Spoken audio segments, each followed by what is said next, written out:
Welcome back to the Metropole Grid. My name is Andre. When the cat is away, the mice will come and die in your washing machine. Hopefully everyone's doing all right. It's after Worlds. It's been good. It's been good. How's everyone doing? We just landed. I'm jet lagged. It's fine. Music is not very cyberpunk though. Yo, it's Carmen. It takes place in the south of Spain, the home of Netrunner, locally. How's everyone doing? We've been gone for a bit. It feels like we've been gone for a long time. Mind you, it is October 24th. It is... Yeah, no, the channel's been... We've been having videos up on the channel. We haven't been around. Hope you're well. BT, how's it going? Hey Andre, how you doing? Welcome. That was odd. Carmen has been part of the soundtrack, like the playlist, for such a long time now. And I'm always on the cusp of like cutting it. And secretly, I just added some like more classical music into the playlist. There's some Bach now hiding around in there, some prelude in C. It's a sick prelude. Was that the mouse thing actually happened? Izzy, how's it going? Hopefully you're feeling better, huh? I heard, yeah, it wasn't the best. Yeah, it happened. We came home and we opened the closet where our washing machine was, and there was a smell, and we opened it, and a little mouse got in when we were gone. Because Nanako's not here. She's still on holiday. We're getting her back tonight. She's at my sister's. And a mouse figured out how to get into the top loader, and you can't get out of the top loader. So pouring out for the little guy. It was real sad. Real gross too, but real sad. Hey Leon, how's it going? Tuesday stream and a new song. What a treat. That was a new song actually. So this is like the cool thing about being jet lagged. I woke up at 7:30 in the morning. I'll be honest, I don't do that. So I had a lot more time. So I was like, well, let's add some tracks. I'm just waiting for the stream to go live. Why don't we add some more music? Hoping we're getting the DSS rant. Genuinely, we're going to talk about it, obviously. I don't think the rant for DSS on Worlds was that bad. I think double-sided Swiss kind of, like, it still sucks, and I won't want Worlds to be single-sided Swiss. But, like, we talked about the worst of the worst of the worst of DSS, I think a month ago when we saw, like, it was, what was it? It was, Australian Nationals? New Zealand Nationals? It was the Nationals. And yeah, that it was not that bad. I actually talked to a lot of people that were like, were refusing to 2-for-1 out of like, you know, principle. Let's see some lovely gameplay as well. Voido. There's a chance there's going to be no gameplay today. There's a big chance there's going to be zero gameplay today because there's a lot to talk about. Mind you, Worlds. We just came back. We landed yesterday. I don't know if I said, hey, Alec. Hopefully you're doing well. Dual screen, Mr. Mom and Mr. Bridges. Let's go. Is Bridgman streaming right now? Hold on. YouTube.com. Bridgman is like kitchen table with Bridgman. That should work. I don't know Bridgman's streaming right now. No, that didn't work. Hold on, we'll get it. Shit, don't hit the books button. Yeah, I wanted the books button. Bridgman is amazing. I gotta meet Bridgman again in person. I met Kitchen Meta with Bridgman. I met Bridgman for the first time last year. He's streaming right now. Go say hi. You can come back later. We'll be on for a while. Go say hi to Bridgman if you can. Bridgman, just to make it very clear, top 16 at Worlds, 5 years in a row. He top 16 at World 5 years in a row. Go say hi to Bridgman. He's good Netrunner. It's pretty wild. How was Scotland? Scotland was amazing. Scotland's really nice. So after Worlds, after Barcelona, we were there for a couple more days, and then me and my partner went up to Edinburgh for 4 or 5 days, I think. And it genuinely, if I don't show up here one Thursday, one Tuesday, I moved to Scotland. I'm there. So cool, I met you in Barcelona. Hope the end of your stay in trip went well. Yo, it was really nice.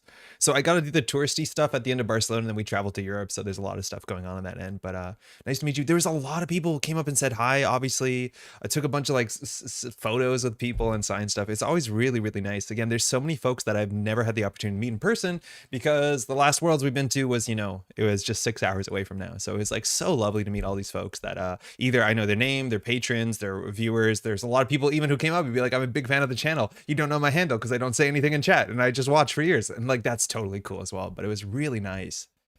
This is the first stream since Worlds. Yeah, exactly, Spark. Are we going to gush how sick Worlds in the finals were, right? I don't know how it happened. How is Worlds that, like, how did Worlds end like this? Like, how was Worlds a clearinghouse kill? Like, what's going on? It is so buck wild. The finals were absurd. The whole final situation also, and then shutting down everything while it was live was also really funny, but it was absolutely absurd. Yo, Eric, how's it going? Welcome back. Been missing some Metropole Grid. I heard you, or I saw that you streamed yesterday some JNet. I haven't checked it out yet. I'm excited to do it. Still testing positive, but I'm feeling a lot better. Oh, Izzy, hope you're feeling really better, especially in your new place. Yeah, we're gonna structure this probably like by linear order. There's a lot of people, unfortunately, that came down with COVID over the event.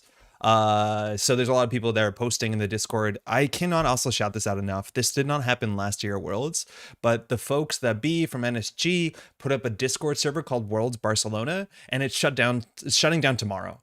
It is the coolest Discord server. I don't think Worlds would have been, I don't know, half as good without that Discord server. Like, that Discord server was so sick. And then shout outs to a lot of people who came out there for, like, you know, this is a really hard thing to do, to come out there to be like, hey, I'm sick, I just tested positive, I need a drop from the tournament. Like, going out of the way to say that, which, you know, is like a really hard thing to, it's a really hard pill to swallow for many reasons. Like, shout out to everybody who's being very clear, like, hey, these are the people I played against, I'm gonna at you, you know, be mindful, stuff like that.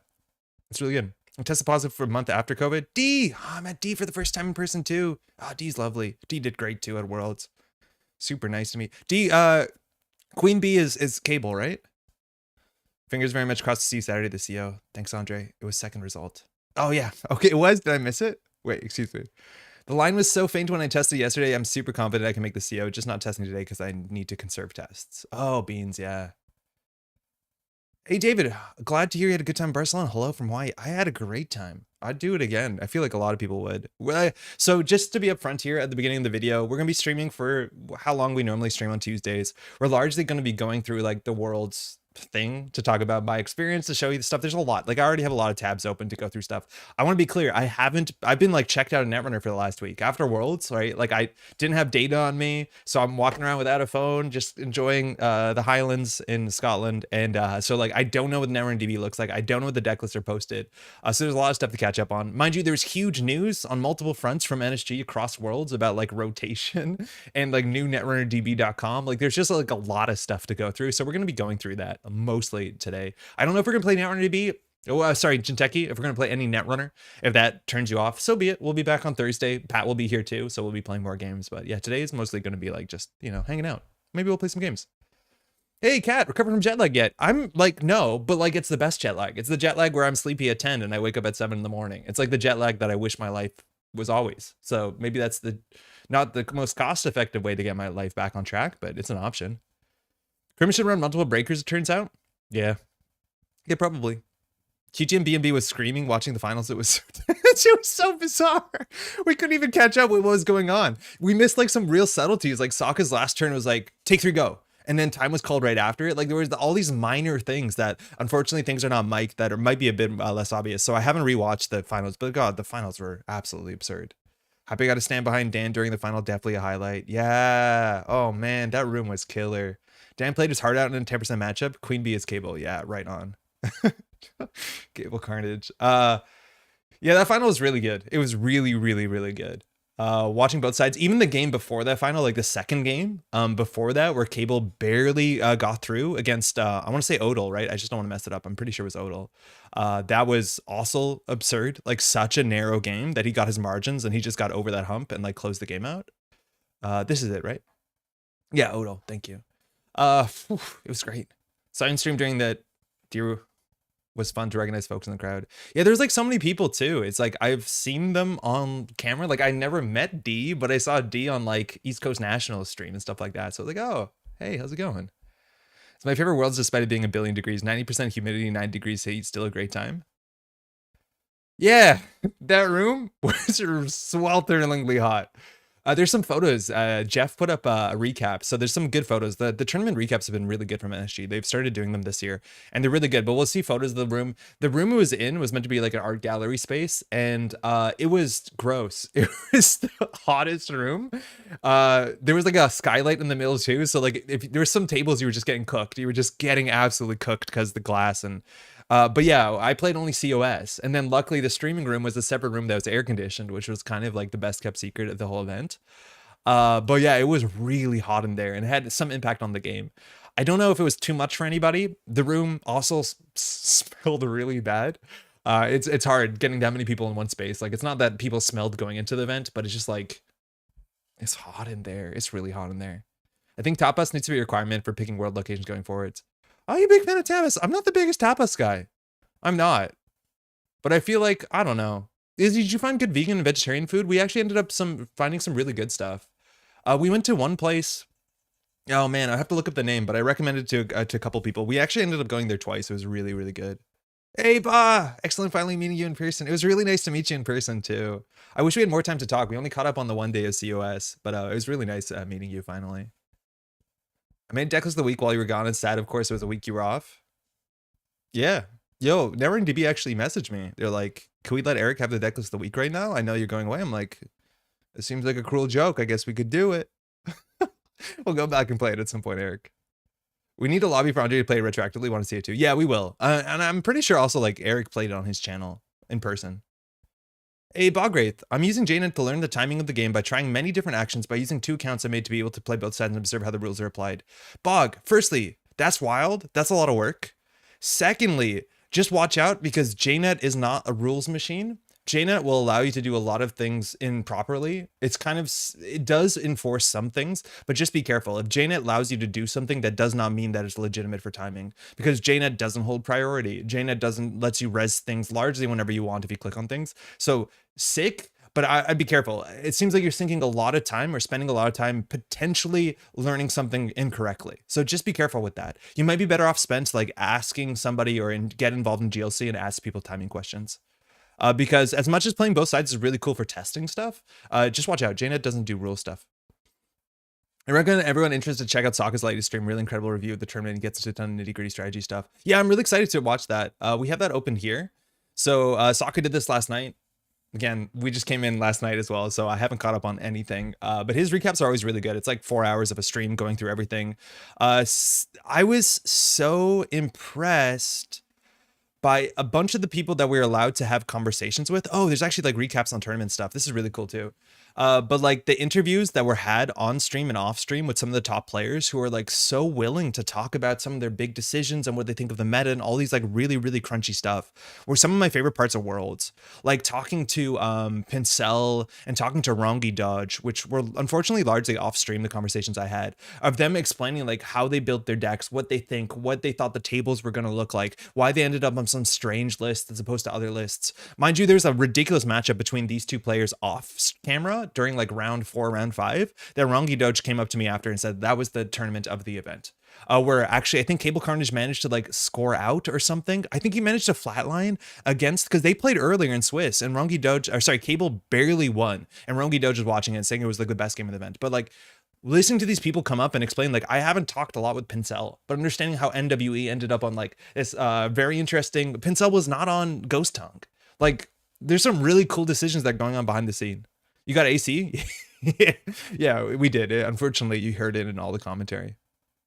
The first thing Cable did when he got back to the Airbnb was take a shower. I don't think he even let us say congrats first at how hot it was. Yeah, it was ripe in there.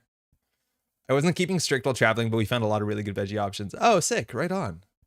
Yo, Steven, welcome back. How was Worlds, your vacation? They were all really, really great. They were all fantastic. Worlds was absolutely killer. In terms of like the thing that we played, the event, the organization, it all went really well. We're gonna, joke about how it was sweltering in that room and, it turned out really well.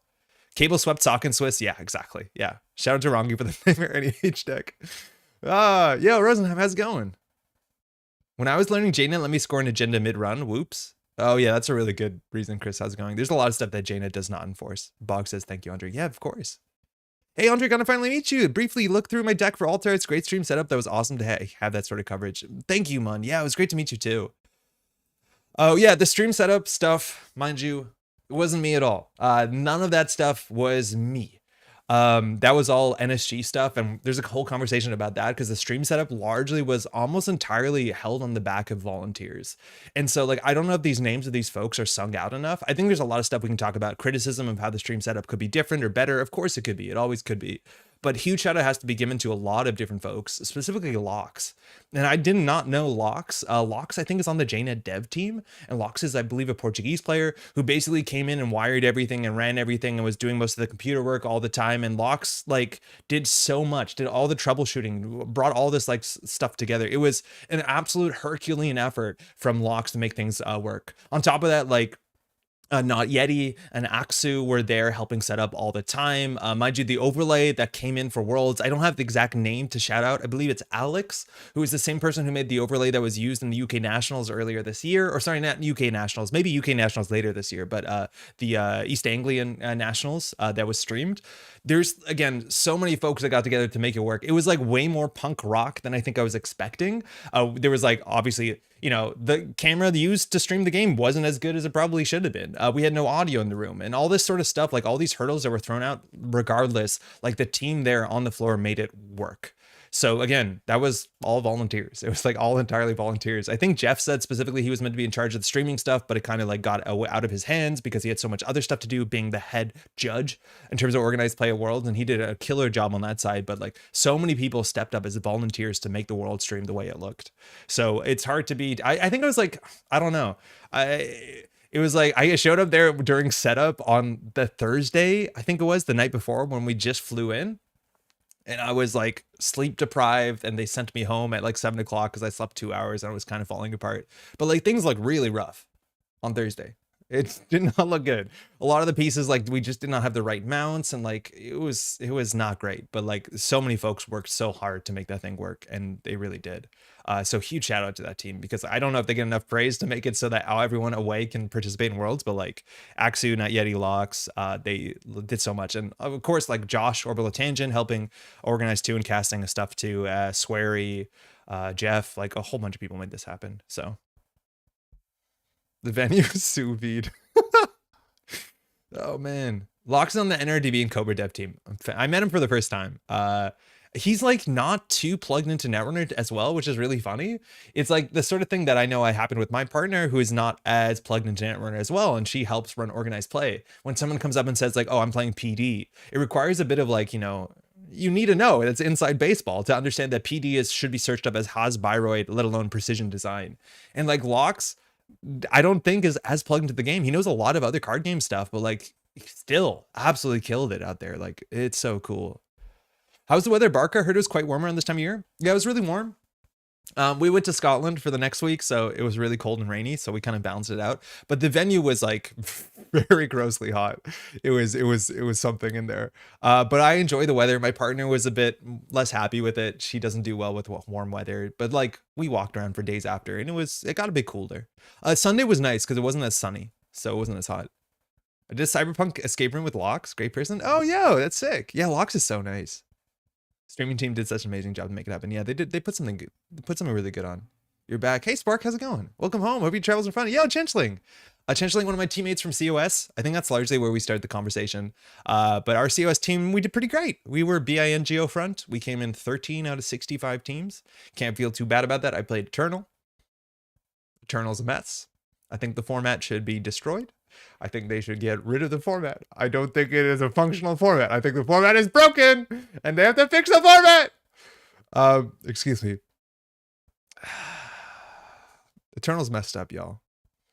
Wanted to say to anyone who hasn't experienced an in-person Netrunner event before, the hype is real. Met so many amazing people. Was lucky enough to play against Man on the Moon and Izzy, and overall just the best weekend. Let's talk about the Eternal Infinite combo. Yes, Yidaho. It's like such a big thing. And to some extent, calling Worlds the Netrunner World Championship is probably a mislabeling for a lot of people. Because the majority of people who go to the Netrunner World Championship are not players there vying for the top 16, the top 32, even the top half in a lot of cases. Where it's more so a place that you can go together with a lot of other people from all over the world to, you know, experience the share, to hang out, to play Netrunner, to play Blood on the Clock Tower, to do whatever the heck you want, to go for dinner, right? And that is largely what it is. And I've talked to so many people, and this is maybe the nicest thing. So many people came up to me and said like, hey, this is my second event. And I've gotten to the game because largely I've been watching your YouTube content. So thank you. And I'm like, firstly, that's very kind. I'm so stoked you come out. But like, there's so many people coming out that this is their first event, which is so cool. And that's largely how it should be. This should be seen more as like a Netrunner convention. And on the side, you know, someone does win a nice little playmat with Behold on it. So it's really, really cool. Oh, fuck. Did I mess up Lox's pronouns? My apologies. Lox uses they, them. That is correct. Yeah. Yeah, we did have name tags. I should have known better. Sorry, Lox. This is cooler now. Unfortunately, the weather that weekend was miserable for October. Jose, yeah, it seemed like a bit hotter than it needed to be. I had a friend who came up to me and said, my opponent played an infinite credit combo and then vamped me. I was playing CI. They lost. The Netrunner World Celebration. Ah. Yeah, so you want to talk about it? You want to talk about Crown of Servers? You want to talk about Eternal? I think like half the Eternal players came away never wanting to touch it again. The other half away came in love. I think I would be like really excited to play Eternal again, but only against certain decks.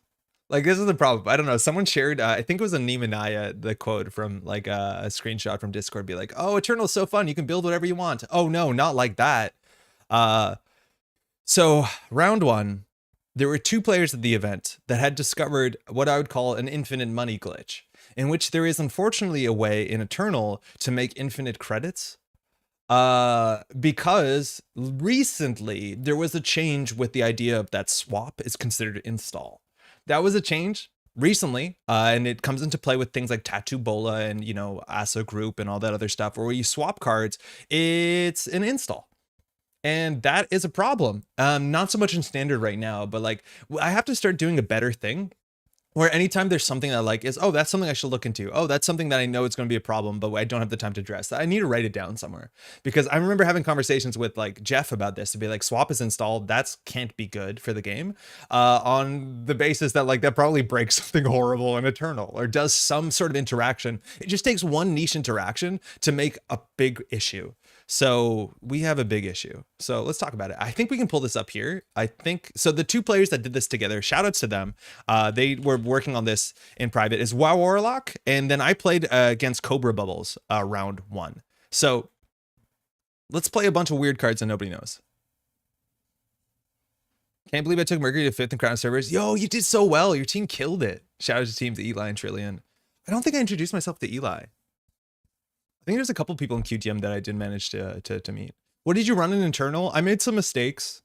I'll talk about the deck list once I go through this, but I played scoring op, which like the best part is nobody expects you to try to score to 7 in Eternal. Yeah, do not try and score to 7 in Eternal when you can just play combo op that kills the runner on turn 3. It was a lot of work to try and win games, more than it should have been. And then I played like Desperado Wizard, which was genuinely very fun because it just plays good. Good Netrunner. Hey, Zombie, how's it going? Nice to meet you as well. Davis have an all at will paid ability for that? Yep. Yeah. Okay, so check this out. So there was this series of not great cards back in the day from the Mumba cycle called Devas. Each faction had one of them, and the Devas had this ability to pay 2 credits to swap this program with a Deva program from your grip. Now, swap didn't consider itself classically in the time of Netrunner to be an install. It just, they changed places, but for what it's worth, whatever Deva you swap in with other Deva, that's not an installation, it's just a swap. It had no implications on anything else. You didn't consider installing a card, so nothing else happened. But now swapping is considering an installation as long as one of the cards being swapped enters the board state and another one leaves the board state. That's a swap. So like Tattoo Bola swapping an ice from your hand, that's an install. But if you swap the position of 2 ice, that's not considered an install because none of them kind of entered the play space. That is the Lay Andre's description of it, but keep that in mind. So why can we break this? Well, firstly, we have to find a reason where we can start making us do this 2 credit swap an infinite amount of times. And the easy way to do that is one of my favorite cards of all time, Scheherazade, that says whenever you install a program on Scheherazade, gain 1 credit. Now, this interaction didn't work like that back in the day, but now because swap is an install, if you swap the Deva on top of the Scheherazade, it refunds you half the cost. So now you're swapping for 1 functional credit. Cool, we're almost there. And then the other card you play is an unplayable card from Ashes called In the Group that says whenever you install a card, mind you, it's swap now, with a cost of 1 or greater, either draw a card or gain a credit. So if you play Into the Group as your first click for the whole turn, whenever you install a card, you gain a credit. And anytime that you install or swap a Deva on top of the Scheherazade, you gain a credit. Which means you can swap this Deva, as long as you have 2 Devas, 1 in the hand, 1 on the table, an infinite amount of time.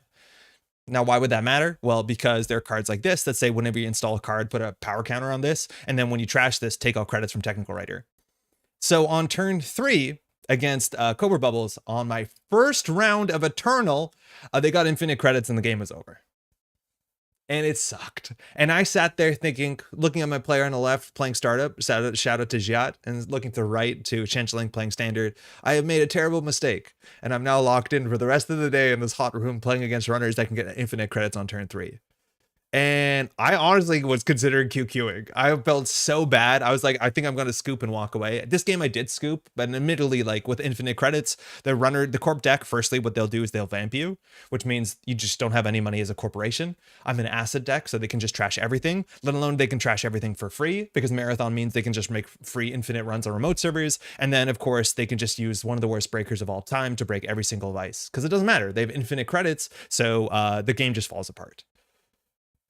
Yeah, that's a problem. I think this deck went undefeated across Cobra Bubbles and WoW Warlock across the whole event, and I would not ever play Eternal again until this is addressed. How is this addressed? Probably a ban. You probably have to ban one or two parts of this combo. I don't think it's fun. It's just how soon can they pop off? There are some corp decks that can beat it. I think it is beatable. Weirdly enough, like I felt really good into this game. On turn one, I'm not sure why, but Cobra Bubbles played an interdiction. And I was like, that doesn't matter. I'm fine with that. So they played an interdiction, and I thought like, oh, so they're just playing a current so they don't lose to like scarcity of resources. And then my board state, I'll show you my deck in a second, was like doing a thing. I felt in a really good spot. And then they played, sorry, I don't know where I am. Where's my tab? Where's my tab? And then they ended up playing Rumor Mill, which I was not expecting in Cabinet-Sabu, and it just absolutely shut my game down. And then you lose from there. And Arco's looking to ban the Davis completely. Ban, which is wild. Yeah, banning the Davis would make sense.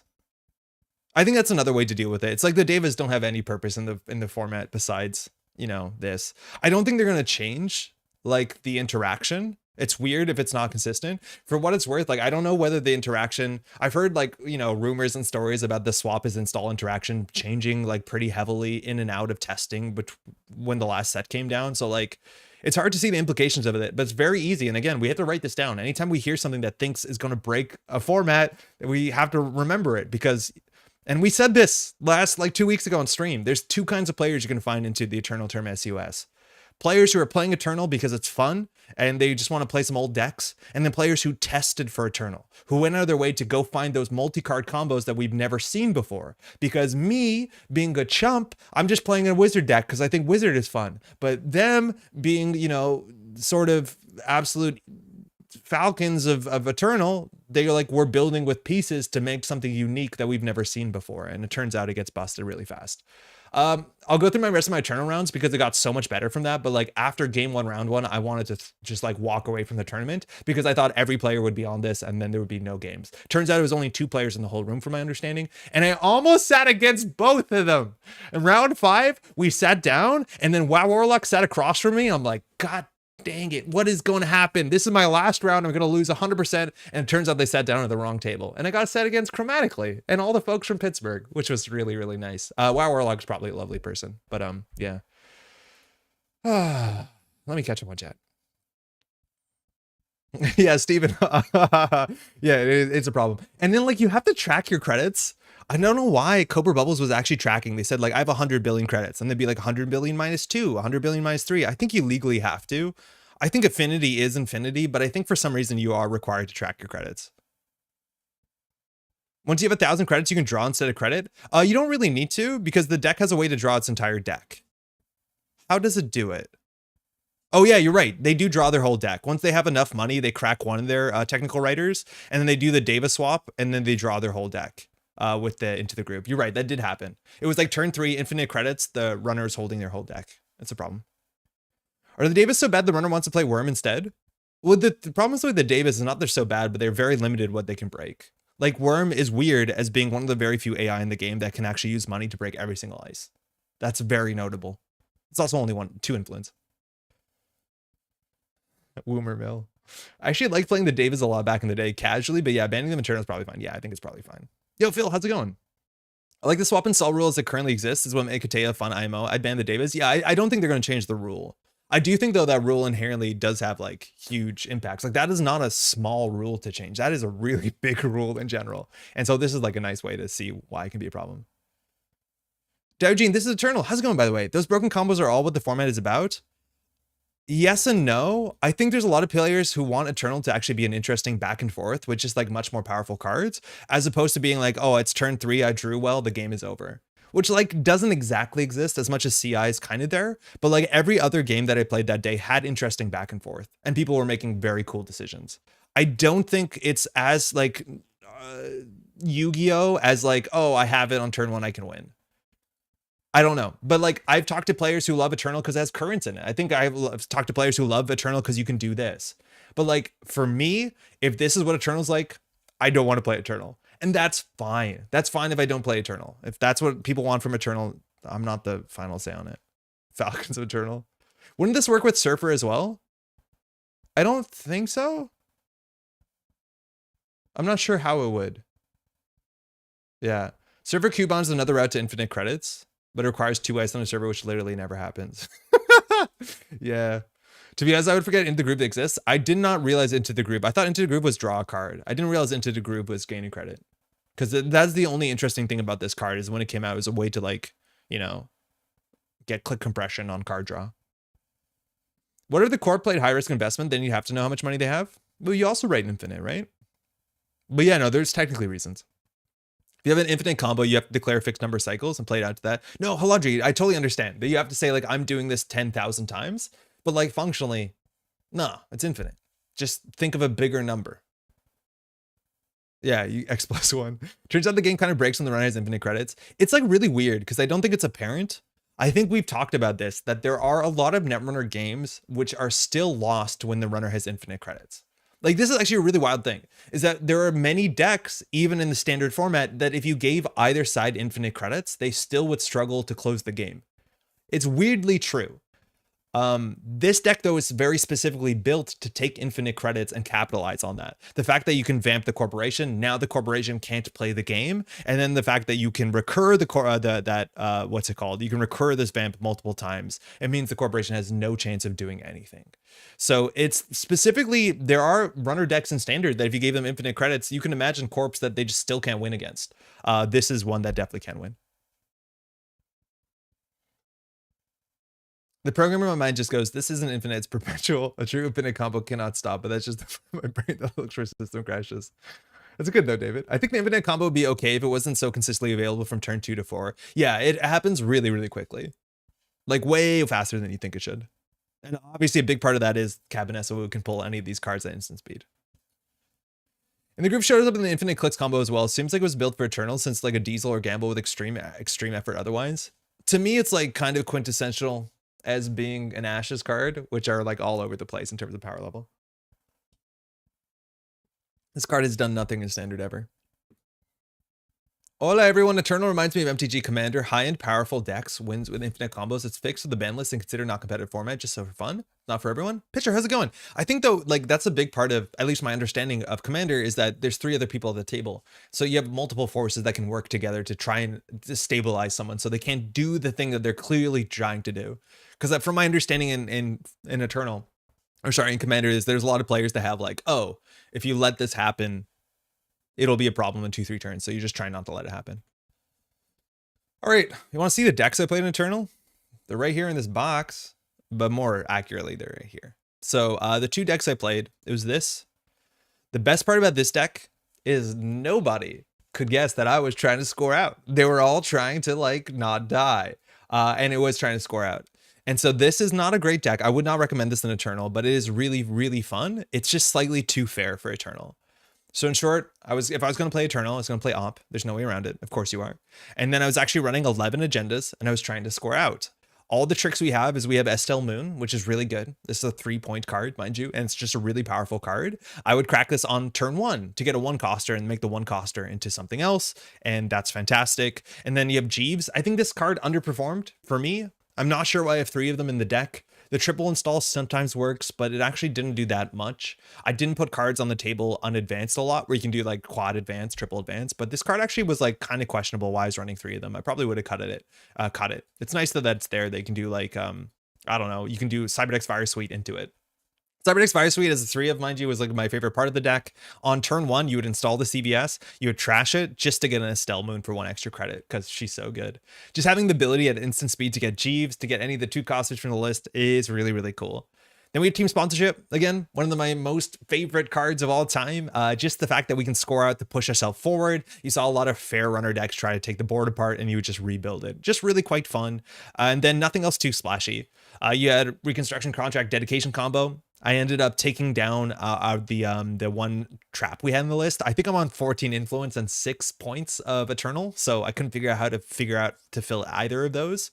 I don't think the combo worked the way that we thought it would, where you'd have to ice up the server to get that sort of like June bug and instant speed. So I just decided not to do it. And then this guy turned out to be like an MVP of the deck. Markiel is just one of those cards that entirely is relevant in Eternal.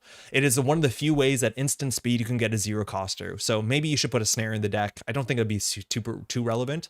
But I think like that's the biggest catch, the biggest like hook you get from Eternal is I played this deck for a while and I thought of all the other Eternal decks that Op could be playing at instant speed to feed people like Mumbad Virtual Tours and Price X and Snares at instant speed with the power of things like Mark Yale and all this other nonsense. And that to me seems so interesting. My last round was against Chromatically and we talked after the game.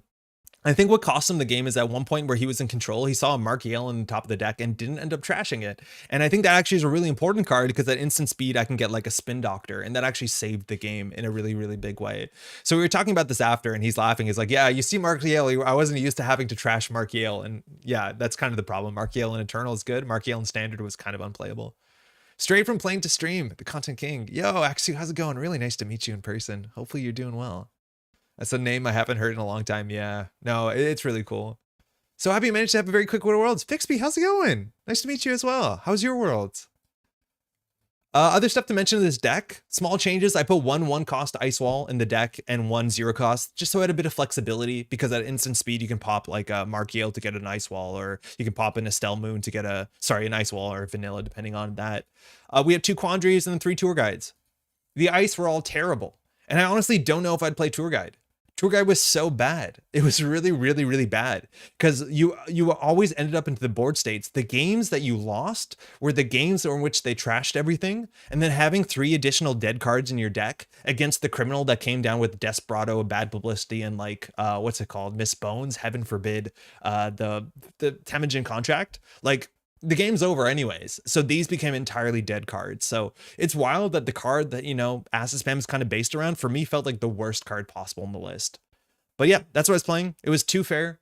Other interesting things, I would play 1 Current just because Rumor Mill is a problem. I thought I could score around Rumor Mill in a lot of ways, and there's just some bad hands that you had to slash and burn and nothing else that was just kind of hard to score out. But largely, we're good at scoring out. But yeah, that's largely it. We had a single Gaslight. Probably should be playing 2 of these. Card's really, really good. And then we had a single Blacklist, which this was my way to play against Clot, as much as like the Anarch Bin Breakers didn't matter so much. It also plays around, we had some nice plays into crowdfunding, which was kind of cute. But yeah, you do whatever you want here. Malia, I don't think actually made a lot of sense in a list. But yeah, 14 influence. I wouldn't play this.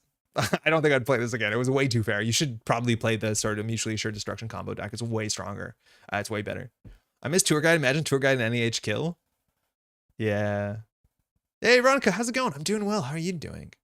Hey, Augustus as well. Damn, missed the Eternal Talk. No, we're just starting. This is my deck. I wouldn't play it. Yeah, I wouldn't do it. Now, the runner side, I like the deck. It's also a bit strange. We're going to go through the list of all the games we played because they're pretty interesting. We know round 1 was pretty miserable, but I just want to play good stuff Wizard. Wizard was pretty good. I forgot to use Wizard in 1 game, I'm pretty sure, on 1 trash, and that haunted me for a bit. But it's basically just, again, 14 influence, the best good stuff that we could play. We're running all the Bin Breakers and 1 Amakua. Seemed good enough. This was worth a point on the ban list. We were running a single Chisel just so that we could deal with Tour Guides if we needed to, but more likely to deal with Kakugo and to deal with like Gold Farmer. Whatever, this was on the cutting block if we needed to. I was originally running 2 medium, and I thought there's no way that in a format I'm allowed to run Keyhole that I don't, so I just did 1 Keyhole and 1 medium. The one matchup in which Keyhole would have been good, I lost it to net damage. That felt bad, but medium was really good throughout the day. And then nothing here too splashy. So actually, no, there is some splashy stuff because there's cards I just wanted to play. So we're on only 2 sure gambles. And then we're actually on 3 dirty laundries. I'm pretty sure this is inaccurate. We're on Employee Strike, which I think was the best current on the day. I think this is better than Rumor Mill because it hurts all the bad ideas you're worried about. Industrial Genomics, Cerebral Imaging, Op. What else are you worried about? A potential Unleashed I played into, Sports Metal. I think this card is much better than any of the currents. Prove me wrong. Then we had 3 Inject. Feels good to play. It's hard with the mediums and keyholes, and the price is a good card, and it's even better in Eternal. It is even better in Eternal. Oh, Matee. Yeah, it's true. Changeling. Matee as well. Employee Strike is so good. Price is really good. And we had one stim hack because you can. I think actually I cut the stim hack for the third laundry, and I kind of missed the stim hack. We want to play 2 Desperados. Considering to play 3, it might have been correct, but I don't think you need the money against Horizontal that bad. It was really good. We had 1 Plascrete to be able to deal with some of the meat damage combo decks. It was either playing this or Citadel Sanctuary. I feel like Citadel Sanctuary was a bit less... It was more vulnerable to tech cards, where trashing hardware is a lot more difficult, but I never installed this on the day. I did flatline once. And then we had 3-0. And the big reason we're playing 0 is because we're playing one of those cards, Clan Vengeance, which if you haven't seen this is the reason why you play these sort of decks. Anytime you take damage, it gets a power counter. This card's not unique, and then you can trash the corporation's hand at instant speed. This was so important throughout the whole day. That's the reason why you play this engine. One of my blue moose on one game made, I want to say 32 credits. Like, just this card exists. This card also shout out to being the card that I had to show to the security agent on the Canadian border to understand what Netrunner was. She said that it seemed like a strong value option across the mid to late game. But yeah, this card's nonsense. Absolutely nonsense card. I wanted to play a single councilman. I would like to proudly report that councilmaning a spin doctor is a really bad thing that you shouldn't do because it doesn't work the way you want it to. But I just wanted to play this card because it's really fun. It did nothing the whole day. I played Find the Truth because I had 3 influence and didn't know what to do with it. This card was interesting. It wasn't very valuable. I think the problem here is that games are too fast, and this just doesn't matter. And any game that's going slow enough, in which there was 1 or 2 in the day, it just didn't matter. It was fine. Hannah, really good. Just really great. Play Hannah. Hannah's really good in just about every format. She's good. I played a single Light the Fire because I wanted to. Didn't fire it once. Industrial Genomics or something, I don't know. And I played Paul Up because this is actually a really relevant card. And I think this card was a bit slept on at the event because it does deal with like a bunch of the CI combo decks. It does deal with Op combo. This card is actually really, really good. And then of course 2 Banhar because you should, and because we have Clan Vengeance. That's the deck. Did really good. This deck is good. It's Councilman stuff Spindo. Do you still draw? You still draw, Rongi. Also, nice to meet you, Rongi. Yeah, it's a bad combination. Yeah, don't do it. Fun card, love the R2. Clan Vengeance is such a fun card. Not playing Rumor Mill seems a bit loose. The card auto wins the op matchup. I would argue that like Employee Strike wins the matchup harder. I think like against op, Employee Strike is more important, but they're about the same. Because if they don't have their op ability, they have nothing. But I think across the whole field, I'd rather have Employee Strike. I think Employee Strike is just so busted good. I think I'm happy with my 2 lists at this point. I'm doing great, super tired, also spending all my time but lists for Dutch Nats, which means I've been a bit behind the schoolwork. What are you playing? Got a dip, but glad I caught a bit of the daytime stream. Love the world's commentary. Shame I couldn't make it. Ah, thank you, Steven. It'll be next year. It should be on this side of the ocean, I think. I'm really a big fan of the CV plus current. Love to see that. Andre, potential news for you. Twitch now allows cross-streaming, so you could apply for partner. Yes, sort of. Alec, they changed it so that you can now do simul-streaming. Sorry, my phone is going off a bit. But we cannot do restream chat. So we'll talk about this later in the stream, but I'm not sure what to do with it because we can now simul-stream, which now we can become a Twitch partner. But if we do that, we're not allowed to do combine activity from other platforms during your stream, like merging chat. So not sure about that because I think merging chat is actually kind of sick. So we'll get to that when we cross that bridge. We had to the in to play the source and didn't. Tragic. I was considering the source. I showed my TSA agent false lead and he didn't get it. We could run another 3-pointer. He said, shut up. And yeah. So every time that I kept my cards on me, this is one of the few worlds where like I didn't bring more cards than this box. And then like a handful of extra cards, which were like, oh, sorry, I hit the microphone real bad, of cards I was considering putting in the Eternal list. Like there's a snare here. And then like, I don't know, like maybe I'll play Faust. Like there were some options that I brought because I didn't want to bring my whole collection. And I had to open this once. But what was the bigger issue was Orbit's tokens. Orbit's tokens look hella weird on the scan because they're metal and small and nobody knows what they could possibly be. That was a bigger problem. I was stopped for a while at Heathrow where I had to explain Netrunner. It was really fun. Yeah, Rongi. I talked about this early on the stream, Rongi, but like the conversations that were had off stream about like, I know I talked to you after you did an interview on stream, like we're really, really, really good. Paul Up feels like a card that's just effed up. Again, this is what we used to have before we had Pinhole. It's a really messed up card because you can use it on the runner on the corpse turn. My cards didn't get checked both ways when I went to Cascadia. I was shocked. Yeah, that's really weird. What do you keep them in, Phil? I'm not doing great. Very tired. Oh, I'm so sorry, Veronica. I'm not doing great. Oh, shit. Sorry. I hope you're doing okay or doing better soon. The deck was incredible foresight, beats the busted Nani combo with EMP Strike, pull up. Yeah, this deck actually, like, I had some good matchups. I did have some really good matchups in this deck. I'll go through it in a second. I'm just keeping up on chat. My cards got checked going from Barcelona to Lisbon, not any other airports. Interesting. I'm on PD, better than Asa, fight me. I think Veronica, I'm losing that fight. I think a lot of people think PD is better than Asa. I still don't fully get it. I finally caved on Hoshiko. I'm playing Secret Freedom, don't tell anyone. Nice. Asa's more fun than PD? Agree. I didn't need to borrow from Lindsay this year. Orbit's tokens are made of circuit boards, so it probably seems super sketchy. Yeah, they're recycled PCBs. They look like ass. Was better than the TS agent on my way there. Ooh. People cards get checked. I walk through. But yeah, this like looks really bad on the scan because it's, you know, like a stack of weird. It just like nothing looks like this. I think they're used to a lot of people being like, oh, Magic the Gathering. And then, you know, you're on your way. Neither cards nor Orbit tokens had to come out this time, but usually they have to. This is the first Worlds I didn't get to watch live in several years. Hey, Side Hatch. Excited to hear how everything went and hope to catch up on the VODs. Yeah, catch out the NSG VODs. I still haven't caught up on this servers day. I think COS is mislabeled. Maybe it's been updated. It was mislabeled when it came out. But like, if you're going to watch anything, the finals is absurd. Like the last couple of matches of the final day are so absurd. They're absolutely nonsense, like ridiculous Netrunner. But it's like a really good thing to watch. Like I'd recommend Worlds. It was good. Like there are like day one, there was a whole section where it was just like NWE's NEH prison, R plus prison, and then like, you know, Snare Bears is NBN prison decks, and some of them are interesting. I think for a lot of casual players, it's probably not like the first Netrunner I'd recommend to watch because it's plotting and Amani Sanai absolutely is a monster. But like the finals were really, really accessible. I don't like the Ace-Up playstyle, but I do think they both have a lot of merit. No, I think PD's doing good. Yo, Yeti. Hope I didn't get you ill. No, I'm good. Also, sorry for rushing the stream of the finals. Not at all. Yo, I met not Yeti in person. What a nice guy. How you doing? You feeling better? Since you're a Keyhole fan, did you see my runner? I don't think so, Augustus. Oh, I'm really behind on chat though. PDs, you have infinite seamless. Aces, you have a 3-5 and agendas in hand. Yeah, but you pushed the table out. So is the card Your Digital Life a virtual systems agent? Wait, what? Is the card a Your Digital Life or a virtual system agent? I'm not sure I get it, dude. Cardboard is a dense brick of stuff, which is sus. Yeah. During the CO in Amsterdam, I played 3 rounds plus the game after the tournament was over against the TO after the fact, and I won 4 games of PD in 3 rounds. Hey, Paul, how's it going? Sokka's last round was wild and down to the wire time-wise. It was really, really close. NEH is for everyone. Yeah, that's not true. Watching Worlds gave me a hankering to play Netrunner in person. Bit short of players in West Wales, I think. Hey, Short here, how's it going? The UK has a really good scene.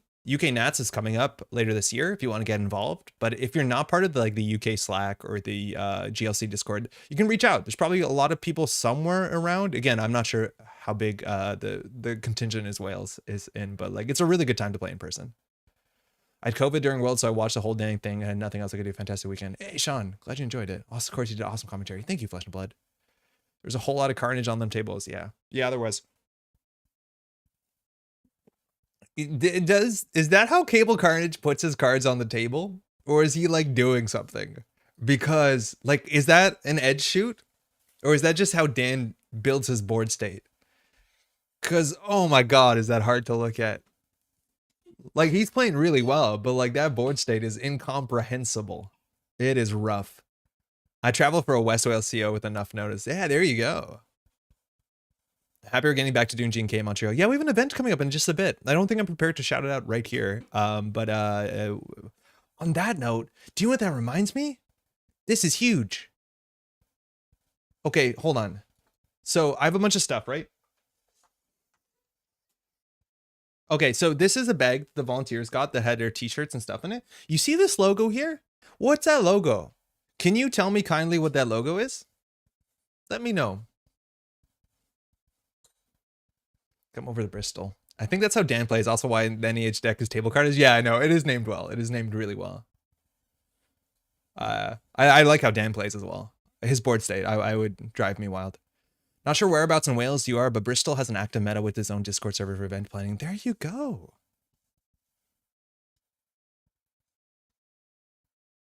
DSA agent the new. I saw Kanye West. You should see the playmat we designed for Chord Gang. Hold on. This is huge. Increase the size of his face cam. It's a Null Signal Games logo. It's a Netrunner logo. The Infinity? Yeah, the Infinity. Yeah, okay. Y'all know. It's double-sided, but I have sleeves, so I know which is which. But what if you re-sleeve? I'll remember I did that. Don't worry. You get your head. D, what is this? Also, D, your deck, I know we talked about this, but your deck had like all the one of all targets on the runner side, which I found so fun. Okay. It is, I thought that N was the Null Signal Games logo. It's not. It's the Netrunner logo. I didn't know that. I didn't know Netrunner has a logo, which is wild. Like, I've been putting it in the background of like reveal videos to be like, yeah, this is an NSG like cards, but no, it's just the Netrunner logo. I had no idea. I don't know what the implications of that are, but like, I thought when you won the neutral pin, you won like, oh, cool, it's an NSG logo because what else it is, but it's not. It's a Netrunner logo. It's a reference how you got DQ'd. Okay, I'm sorry about that. Because of the resleeving. Yeah. Sorry. Okay. It's a good logo. I just didn't realize it. I thought it was like an NSG thing, but like that's something I think anybody can largely use on their stuff. I thought like if I put that on a poster, it'd be like, oh, watch out. You're trying to advertise as an NSG thing, but it's not. Is there a difference? Yeah, I think there is, Joe, right? Like if I put a t-shirt and I made a t-shirt that just had the giant N on the middle, I'd be like, that's NSG's logo. Like that's a weird look. But if I put it and be like, that's the Netrunner logo, I think that's fine, but I'm not sure. Very dumb. No, I thought it was funny. How was sunny Scotland after your trip to Barcelona? It was really, really nice. We were there for 4 days. We saw the sun on the last day. It was rainy and cold, and we bought like really good local rain jackets on day one because we were ill prepared, and we just had an absolute time of it. My partner loves that weather. That's sort of like dark and rainy and like autumnal. Scotland is absolutely gorgeous. The people were nice. The food was great. We did like really good touristy stuff. We had a really good located hotel where we could just like walk around. I think we're like right on the bottom of Newtown. We found great food. We did a bunch of tourist stuff that wasn't that busy because the weather sucked and it was October. Like 10 out of 10. Scotland slaps. Scotland's really cool. I'd do it again. Wasn't it Kevin Tame who made it as the old Nice logo? That's the thing. It's like, I thought it was because Nice came out with that logo. I thought it was like an NSG or a Nice logo. Yeah. Citation needed? Yes. The playmat the QT's designed is for me as a work of art. Archives right in the middle. Remote 1 directly above it. Remote 4 on top of remote 3 space for the Pokemon Stadium. Yikes. I'm pretty sure it originated what it was then Nice. As mentioned above by someone else, there was a whole competition for it at the time. Yeah, exactly. Yeah. Somewhere where it was rainy and miserable 97% of the time. It's nice to see other people enjoy it too. Yeah, like I get the appeal. Like I'd like there to be a change in the weather, but like if that was what it was, and like that was the big revelation, just get a rain jacket. You don't have to carry an umbrella and fight the wind. The only thing you're worried about is your shoes, but otherwise it's fine. Hey, Jihad. Great to have you. Awesome time in Scotland. Great to play with you as well. Jihad, mind you, the third and final member of our COS team. Traveled a great distance to do it. Really nice to meet in person. It's originally an EC logo competition. They seem to have changed what it means. That's cool. Yeah, it's cool. Okay, hold on. Just get a rain jacket. It's also Vancouver vibes. Yeah, no, exactly. Like I'm totally prepared to now go to like the West Coast to Seattle or to Vancouver and just have a good rain jacket, which like world of difference. Okay, I don't know. I don't know if this is going to drag. I just want to go through my COS. It was only 5 rounds. I think we can go through it pretty quickly because we can pull up the teams. But round 1, again, I sat down next to Cobra Bubbles and I wanted to throw the game because Cobra Bubbles made infinite credits on turn 3 or turn 4, and then the game was over. So that sucked. That was really bad. I didn't want to play anymore, but that was fine. After that, we swapped, and Cobra Bubbles was playing. Can I find it? I don't know Cobra Bubbles' team. They did pretty well. But then they were playing this sort of like combo Wayland, the sort of combo op, and I think I died on turn 3 or turn 4. I think I played it really poorly, and then you see like playing the Find the Truth on turn 2 like doesn't matter when you die on turn 3, so that was pretty bad.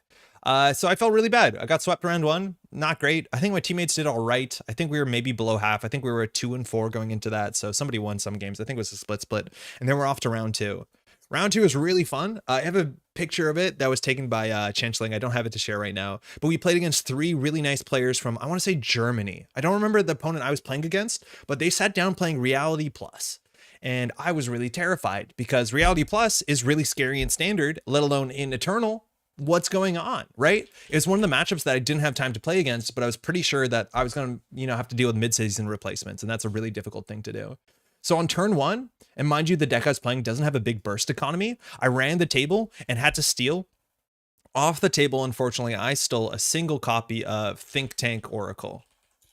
And things were really bad. The corporation had more money than me. I had a tag. I had 3 cards in hand, and I understood if I don't clear the tag, I could die to Scorched Earth. And if I don't clear the tag, I'm probably going to, if I do clear the tag, I'll probably get mid-seasons into the ground. So didn't know what to do. And I was turning it over to like Jyot. And I was like, I think I'm going to lose the game on turn 1. That's a problem. And we'll see how it goes. And it was fine. The corporation just like scored out a Beal or something. I'm like, huh? Wow. Flew pretty close to the sun there.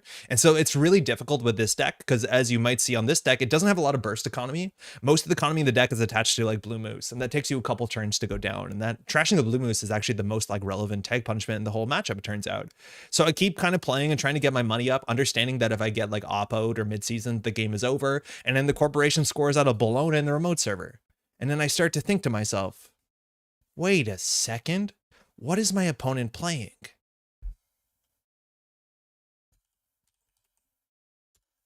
They were playing a standard deck. They were just playing Sparrow Brawl. I was playing against a standard deck. And so I asked, I'm like, are you playing a standard deck? And they were like, yes, I didn't want to play Eternal. We drew straws that I drew the short straw. So I'm playing a standard deck. And like, I didn't know whether to take that at face value because like one mid-seasons absolutely changes the game. But then I realized I'm playing Broken Wizard in against a standard deck. And while the Reality Plus player got to 5 points, the game was not close after that point. Right before an Oppo research, we trashed the whole hand, but it was really, really funny to be like, wait a second, I'm going to lose the game. I'm going to lose the game. Oh, I'm fine. Oh, wait, I'm really fine now. So yeah, it went better. On the other side, oh, what were they playing? On the runner, they were playing Criminal. I think it was Sable. I'm pretty sure it was Sable. And it's still really hard because you have to believe your opponent to be like, oh, I'm playing a standard deck. But like one account siphon going off entirely changes the narrative of the game. So I'm still trying to fast advance out against like potentially worrying about an account siphon because I don't want to take my opponent's word that they're playing a standard deck because like you can just put one account siphon in. It's the smallest change you can make. But they were truly playing a standard deck and it was not that close. So it was really bad. They got to 5 points and I was terrified. But after that point, I was absolutely so happier about Eternal because after round 1 getting swept and having miserable games, this was at least more fair. And it kind of like cemented the idea that I probably got unlucky in round 1 playing against one of the, again, Eternals of Falcon. Wow, Falcons of Eternal that were really testing for the format. And then there's going to be a lot of people who are there just having fun. And so I found a player who is unfortunately playing Eternal if you ask them that, which was really, really funny. Yeah. Oh yeah, sorry, I messed up. Yeah, we talked about this a bit earlier, Solomir, but there is an infinite credit engine. You can find Warlock posted their deck on NetRNDB to talk about it.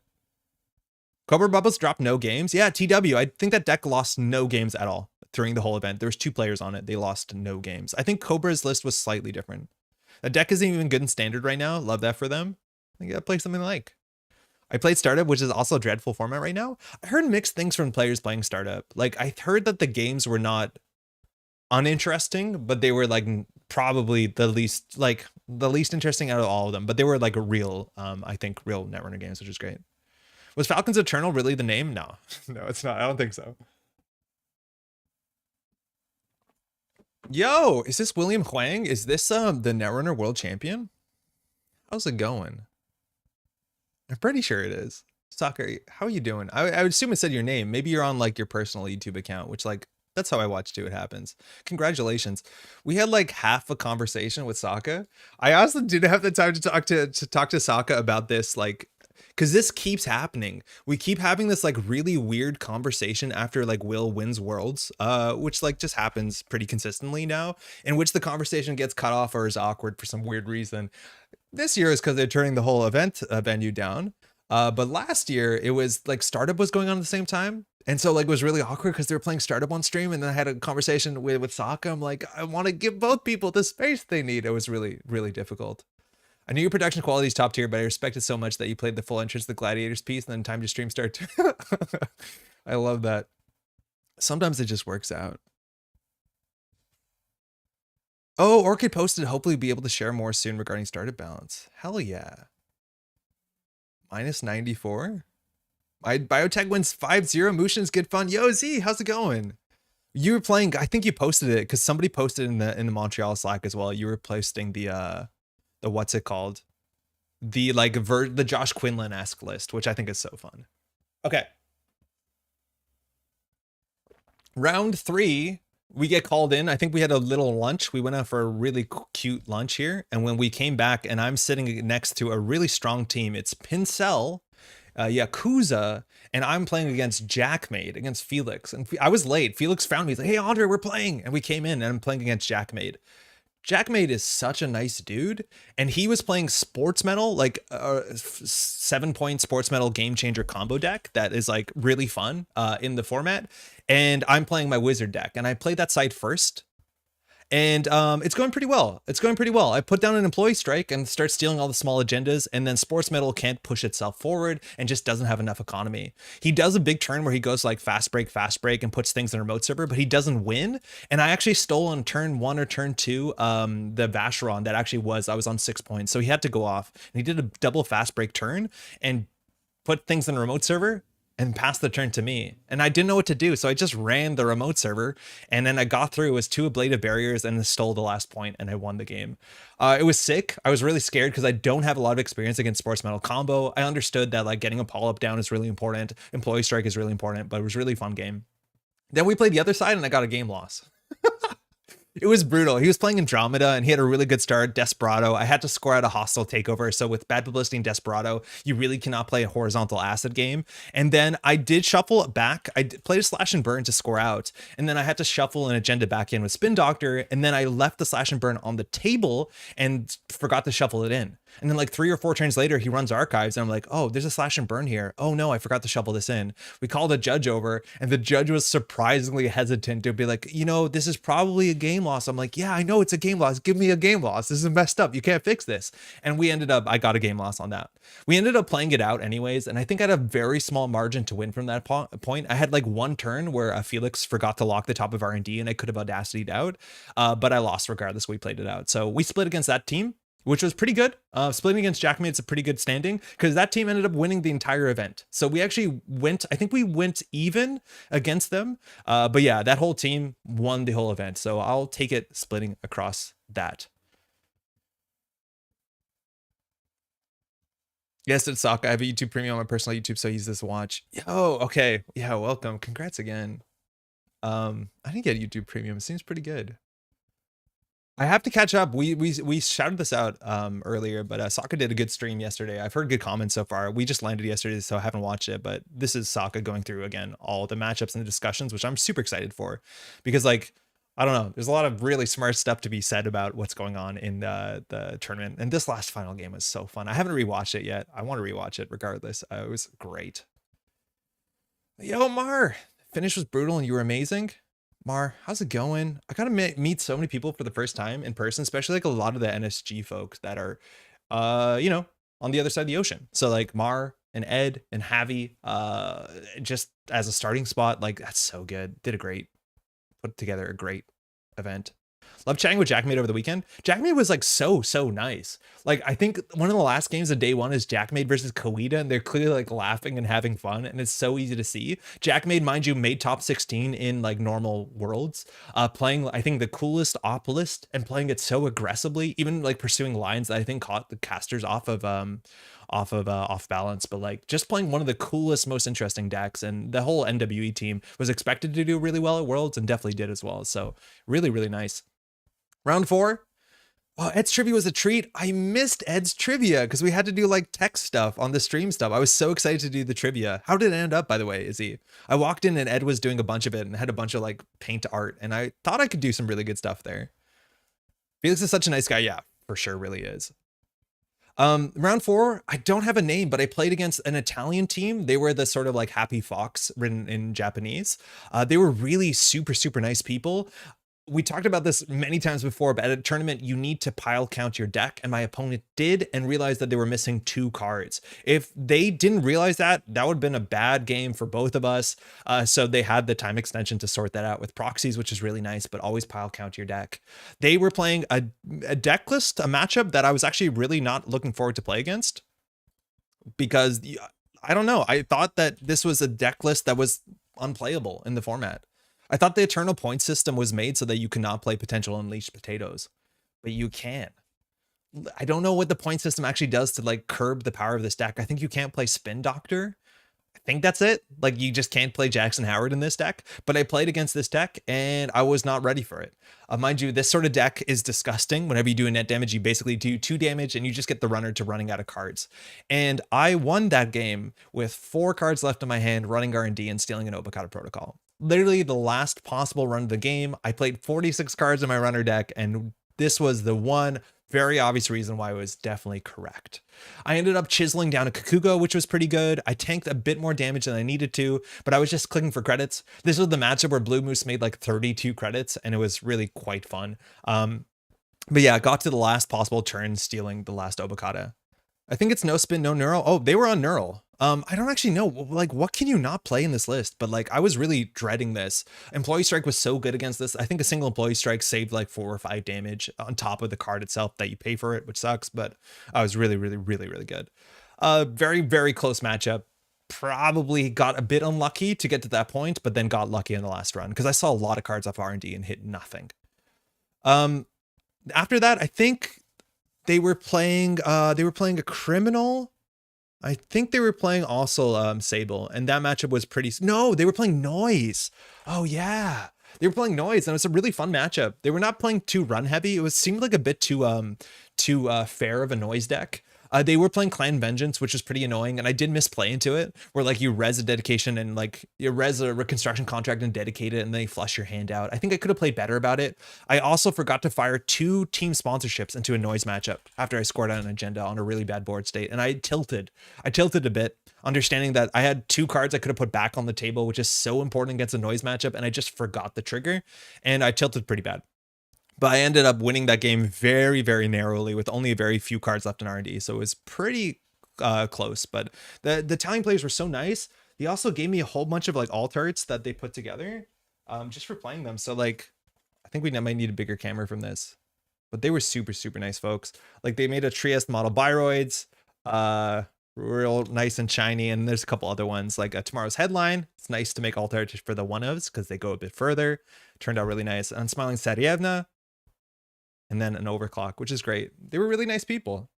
Super excited. I think Italy like absolutely popped the heck off at Worlds. There was like almost 20 players who came in from Italy, which might be the most from a single country attending Worlds, maybe rivaling the UK. The UK probably is a bit higher, but Italian Nationals I think is next month as well, which is coming up. And Italian players came up and asked if we can help with some of the streaming stuff. They even invited me down to Italian Nationals, which is something I can't do, but I'll let you know more about Italian Nationals. We might help out with some commentary.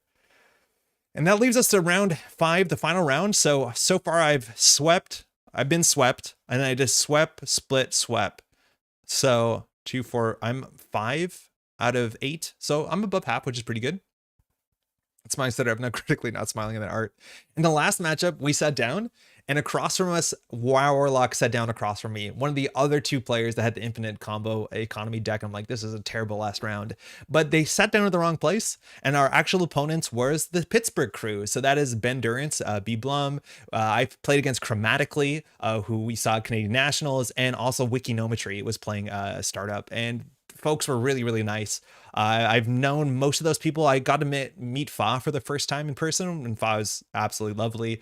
And then I played against Chromatically.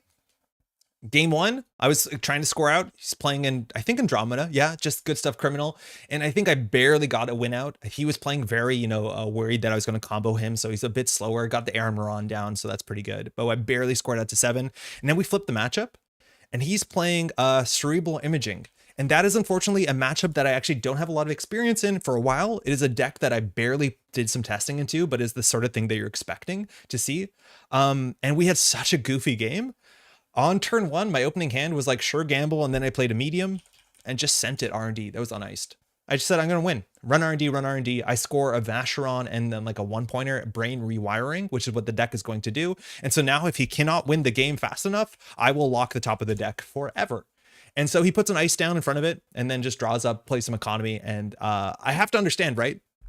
Brain Rewiring was the deck that won Worlds in, I want to say 2017, and it's a combo deck. If you have low cards in hand or any cards in hand, this lowers the amount of cards you have in hand, and then they do 2 beat damage to kill you generally. So I run R&D, and it's a Loki. No other ice on the table, and Loki does not end the run. Loki simply says the runner must either end the run or shuffle all their grip into their stack. So I shuffle the next 2 cards in my hand, and I just say, I'm going to try and win. I just run. 4 clicks. I am up to 6 points now on R&D. Medium absolutely loaded. I know there's a Mother Goddess. The deck has very few ice. Only one of them hard ends the run until, well, Loki Mother Goddess does end the run. And then we're sitting there laughing. We're like, you know, Steven's like, oh, this is not a good board state for me. I have no cards in hand. I have to like, I'm totally gassed on the game. But if I win off the medium next turn, I know he can't ice up an HQ unless he does like draw, install the Mother Goddess. Oops, we're laughing. I talked about how Steven's one of the few players I see that does note taking. I actually had to borrow a page from his notebook to remember the cards I saw, because understanding how many cards I'm locking is really, really important. He gets one more turn of like awkwardly trying to hold his combo in hand. I'm not drawing up to find the employee strike because I think I can just win off the medium pressure. And then I unfortunately forgot how the deck works. And then I die the next turn to show of force, which is what the deck is doing. I did trash a contract killer, which is the other way that you can do 2 meat damage, but with no cards in hand, he just fast events out to show of force with biotic labor, shipment from Mirror Morph on a what's it called? Off a clone suffrage, and with no cards in hand, I just die. It was close. I think I should have had at least 2 cards in hand and laid off the pressure a bit for a while. I forgot that the deck can combo you out. This is just kind of like not having enough experience into the matchup, but he died. I was on 6 points. So I got close, but I probably should have played around it and forced him to have a bit more in hand. He had a couple agendas in hand, and I have no way of getting HQ multi-access. I do think if I was going to replay the deck, I probably would have ended up cutting, you know, some of the cards that are too cute and just played like legworks or even information siftings for CI and had a chance of closing the game there. But my whole game was install a medium and just run R&D like 9 times. I got to 6 points and then died. So that's on me. But I ended up going 6-4 overall, which was not bad. And I had my worst time round 1, and then the day got a lot better throughout of it. Everybody I played against was absolutely fantastic. Everyone was super, super nice. The room was swelteringly hot. The worst thing that you could do was get into middle tables, because then you're underneath the glass dome and you were cooking. But table 7, where we ended up, was actually slightly air conditioned. So we were very happy to be there at the end of the day. But that was it. Would I do it again? COS? Yes. Talking about COS, I guess we got to plug Subway of Servers, Crown of Subways. But yeah, it was really, really fun. That was the only event I played for the weekend. Our team did pretty great. We ended up 13th out of 65 teams, and we ended up securing a nice red shiny mirror Atea that Yakuza made. And I did not know this detail, which makes this even cuter than it is. But in the middle of the spiderweb, it's hard to see. In the middle, oh, you can see the stream. Oh, look at the stream over there. But that little center of the spiderweb is actually Barcelona. That is the shape of Barcelona, which is really cute. I thought it was a really, really cute addition to it. The mid greenhouse? Yeah, how's it going? Yeah, the mid was so hot. It was really disgusting in the middle tables because the sun was going through and it was absolutely boiling everyone there. You wanted to play around middle tables as much as you could. A fellow got wrecked by fire. Fa did really well on startup. I think she came in like top 4 on Sunday. It's like hard to look at the standard rankings because so many people 2-for-1 in the last round. So there's a lot of players that have like really big swings about where their actual positioning is. That's like one of the problems with 2-for-1s is looking at a player to be like, oh, instead of coming in top 32, you came in like 90th. A lot of that is just 2-for-1ing. I know one person from the Italian Netrunner scene, Elisa, she's awesome. I met a whole bunch of folks. I met Reina Murata on the final day. I need to respond to an email about Italian nationals. I even met someone who was like, hey, I know your family's from Slovenia. Look, if you're in Slovenia, we'll pick you up. We'll drive you into Italy for an event, which was so cute. Mind you, yeah, Slovenia is on the northern Italian border. Very, very, very cute. Yes, go Italy. Francesco Pellegrini. How's it going? Wilfie CI was tempo, not kill. Wilfie, Her deck, she did brain rewiring, right? I was thinking ending the turn with no cards in hand was a mistake. Yeah, ending the card with no turns in hand was a mistake. It for sure was. I probably could have just drawn some cards. I forgot that Show of Force was a card I had to play around. I trashed the singleton copy again of Contract Killer, and so I thought there's no way I'm going to die here. But I forgot there was another way you could die here. All about table 34. I ended up in middle tabs right after lunch. Excuse me. Taking ideas to stay near the AC. Yeah, I think there was an option. Horrig was an MCAA deck. I think it, yeah, it did. 100% we strategically moved towards low tables in the team tournament. I want to shout this out. So this is happening just in a couple weeks. Cat, they're running this. And this is a very similar type event. This is the Crown of Subways event, which is a team tournament. It is the same sort of structure, except it is like the way that COS used to be back in the day, which was just 3 players have to play different factions, but they're playing in standard. This is happening. Kat, if you can shout out the exact date, that'd be great. I'll have a link for this in the description, but it is a team tournament. And so this is basically a listing in which you can register your team. But on top of that, you can also register if you're a free agent, so that folks who are missing a player, missing 2 players, you know, you can find other players that you can play together with. So I'll have a link for this in the description. Shout outs to the original NSG logo icons. I think these are hard to find, but I've seen this before. But I think this is what NSG was considering for the faction logos. Some of them are actually pretty close to what they ended up with.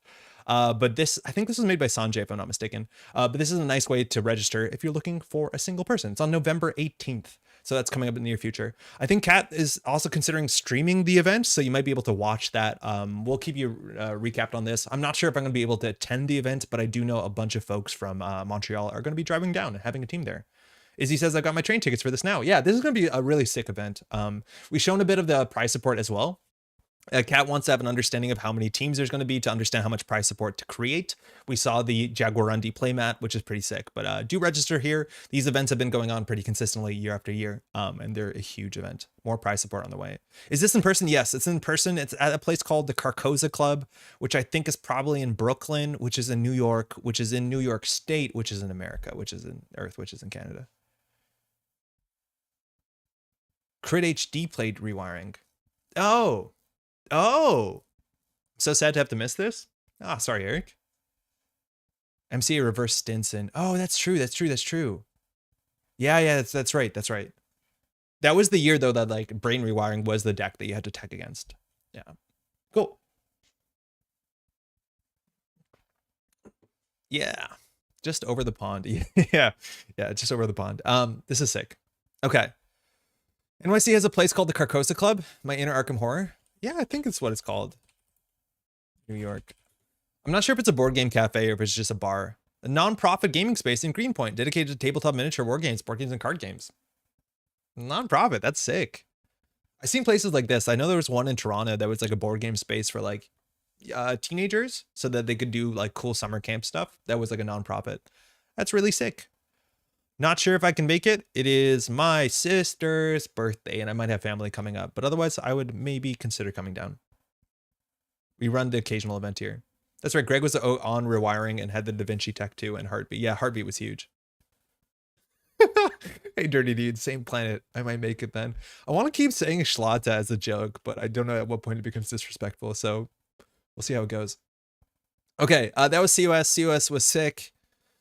We could do a bit of a world championship roundup. I filmed some footage. I don't think I did a great job. I had a small camera on me and I went through and filmed a bunch of stuff. I'll show that stuff but I didn't do enough job with interviews. I felt really awkward walking through with the camera. Mind you, there were some people that were wearing red lanyards. That was basically like I opt out of photography. So like it didn't make sense to walk and film crowd shots because you would kind of accidentally get people that didn't want to be on video. So I didn't do a lot of interview stuff, but I have some footage. This article is sick too because it shows you a bunch of footage. Hey, that's me and it's Will doing an interview on the last couple moments before the whole room collapsed inwards. It's really cool to see what the space looked like because the space was kind of incredible for so many reasons. Happy birthday to your sister. Thank you. She's lovely. She just lives down the street. She still has our cat, which we have to go rescue. Call me anything but Danish. Simply the name of your organization has made my day. Thank you. It's a private club for gaming. Okay.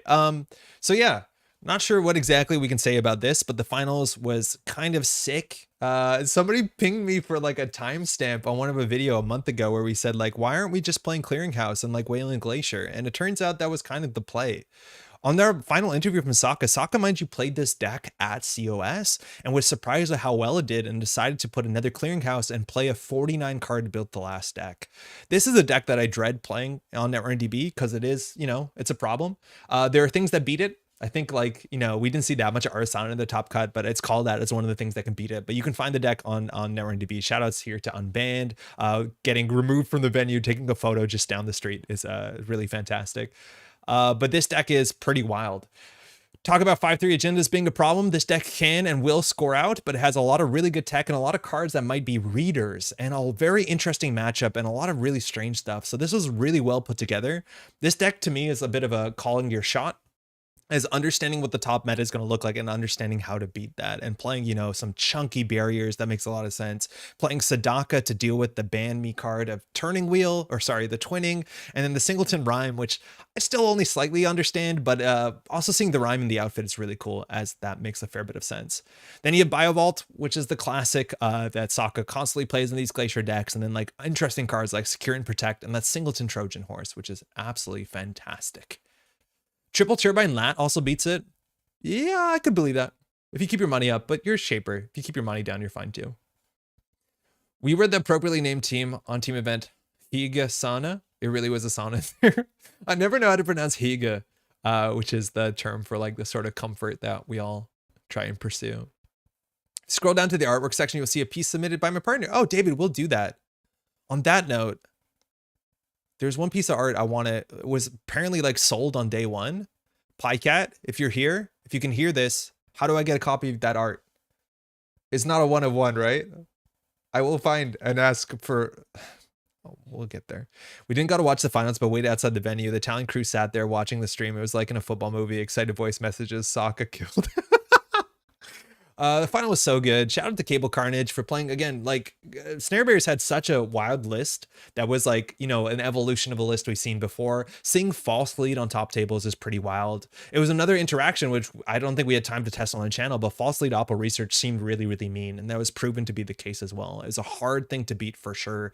Doing absolutely fantastic work there. We did not get to see the other side. And this is again a matchup that was played earlier in the Swiss, and Sokka did not win the matchups. He got swept. So seeing this finals too, and Sokka said in the interview that he was worried to go back to game 2.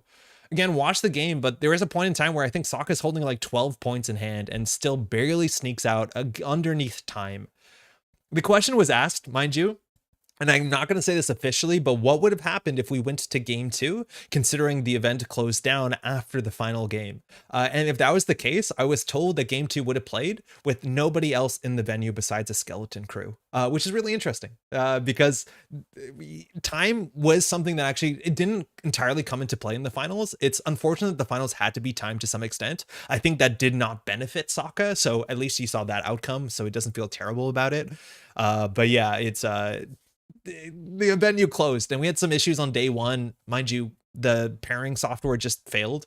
So yeah, we had to push around to day 1. And by we, I mean NSG, who absolutely did fantastic considering like, hold on, I'm out of breath. For those who don't know, day 1 started a bit rocky. There was Wi-Fi issues. And then on top of that, once those were resolved, Cobra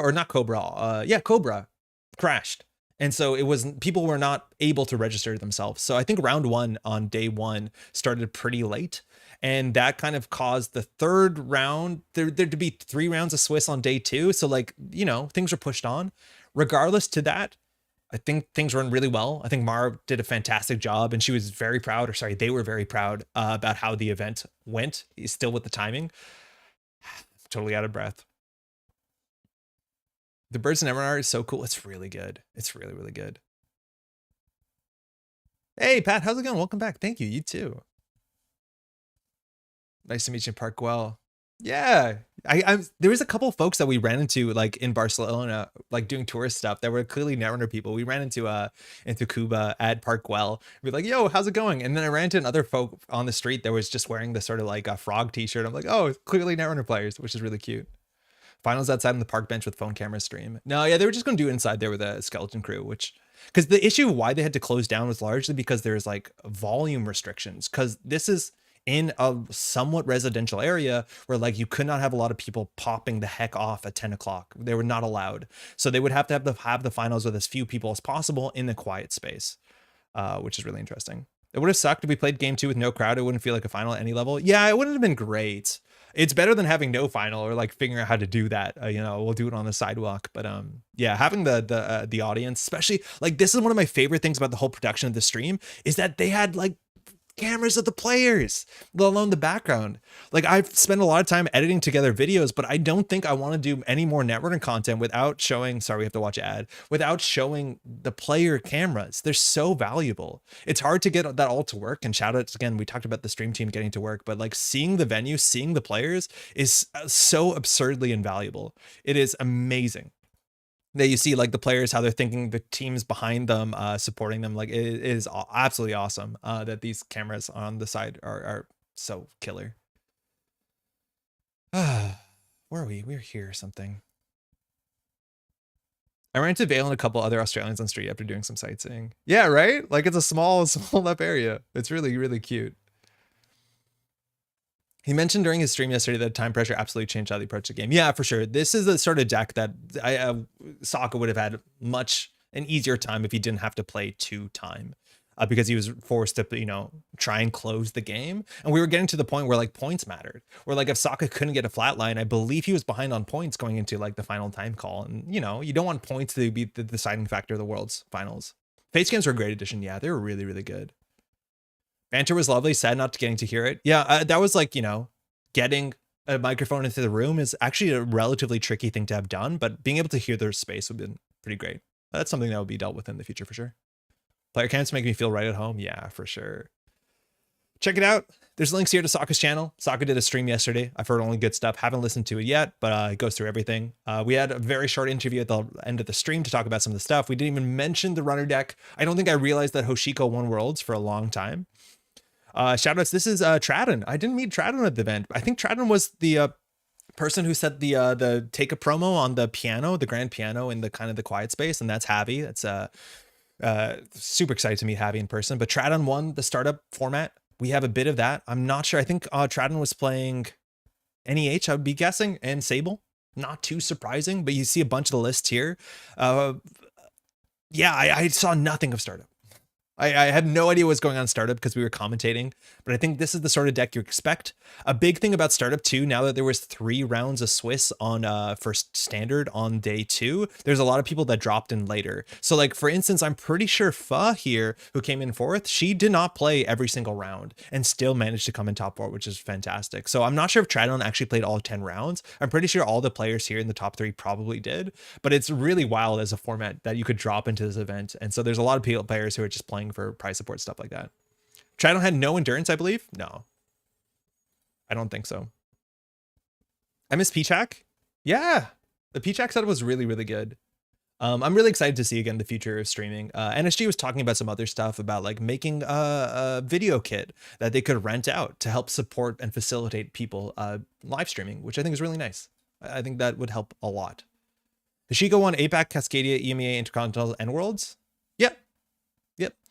This is a deck list that's going to come up in conversation too. Like shout outs to Mulch. We'll talk about Mulch a bit later because it's the one deck that I think is the most exciting list, but we did not unfortunately see do well on stream. We saw Mondi, shout out to Mondi, that came in the top 16.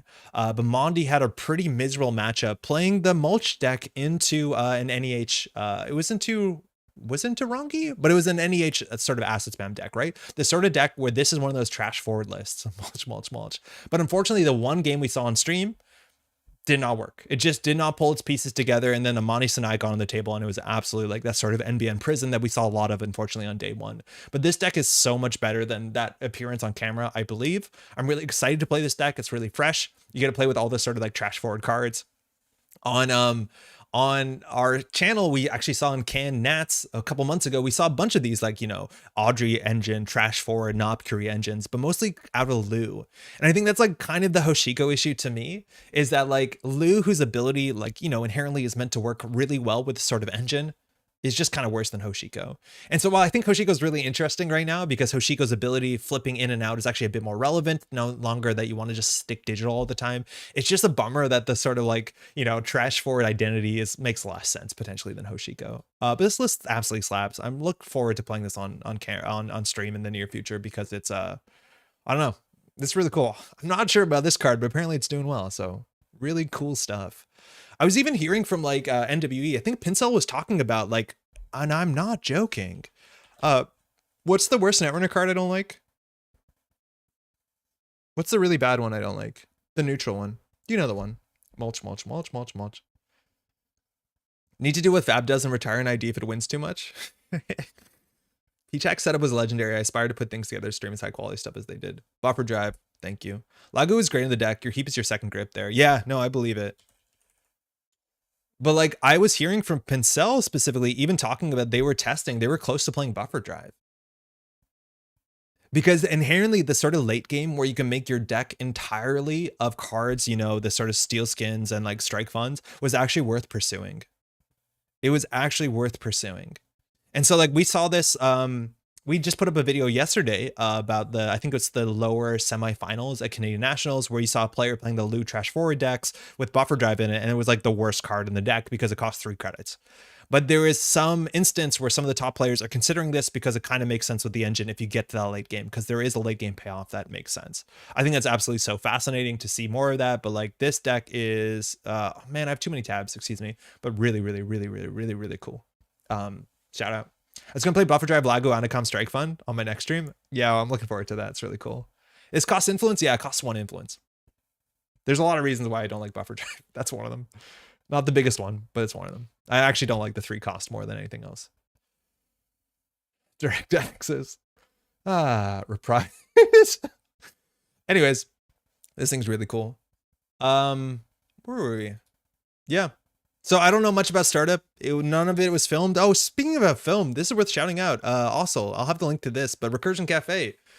I ran into Recursion Cafe who introduced themselves as Recursion Cafe and I didn't put it together. They, I think, only filmed 1 game, which was Sokka playing, I think this was at COS. Yeah, Crown of Servers round 4. I think I was actually sitting next to them relatively, but they played and they filmed the game. So you can see Sokka playing, again, this exact same list that he played, barring 1 or 2 card changes that he played at Worlds. So if you want to see even more of in-person play, I'll link this in the description. Recursion Cafe has been putting together Netrunner stuff, also some like, what's it called? Star Wars Destiny stuff in person with like overlays and stuff, which is really nice. So check this out if you want to see more of the gameplay. I also was like really impressed with this setup. I thought this setup was like really sick. That Recursion Cafe just sat down with like a little tripod and just put their phone on top of it. And I think I've had this conversation before with other folks who are like, hey, I want to set up streaming. What you would recommend as like a reasonable camera? And the answer modernly is just a good cell phone. Like you probably have a cell phone anyways, and cell phone cameras are in a lot of ways better and easier to work with than most other cameras. If you can just put a tripod up and put your cell phone on it and just angle it, and this is like not the best angle, it's good enough. Again, it's hard at this tournament size where there's not that much table space, but like you can set up a pretty easy rig and just film it. It's good. It's really good. I record my cameras with games with my phone. Yeah, I know. Phone cameras are just kind of the easiest way to get into this if you want to start doing it, which is great. Many years ago, I used to put a Logitech webcam on a tripod. Yo, Ryan, how's it going? I've been liking the series. Yeah, it's a lot easier. Like, I think that this video camera, unfortunately, is inherently better than the camera used here, which was like an old Sony hand cam. It was also kind of dark in the room, and then we put the light on and there's glare issues. Like, this is not as good video quality as I think it easily could be, and I'm looking forward to the future, but like it's doable. But yeah, no, just use your phone. It's better. Just watch out. Some phones can't record forever. After you start needing to connect into stuff, it gets harder. Yeah, it gets harder once you start like pairing it with stuff, but it's a good starting spot for sure. And here's some images of the space. Mind you, this was an art gallery. So this was the back room. So it's a huge space. There's 260 players. You see all the NSG folks and their color-coded t-shirts. That's Radiant, that's Jeff, that's Mar. The stream space is right here off the page. Wait, you can't see my cursor? Oh, you can. It's right here It's this camera here set up here. There's an art gallery in the front, so there's a whole bunch of art that all of this stuff I think went. I think it was raffled and or bought. You saw the person. Sometimes there's a write-up. A lot of this stuff was really good. Some of it was, you know, Netrunner art that you've seen on cards before in bigger sizes or different sizes. And then some of it was like some more original stuff that you might not have seen at all, including like the Behold full art was there, which is really funny. I don't think I recognize all of these. It's a bit, oh, they're labeled here. So Beware, Scott Aminga. I'm not sure what that is, if that's an upcoming card or not.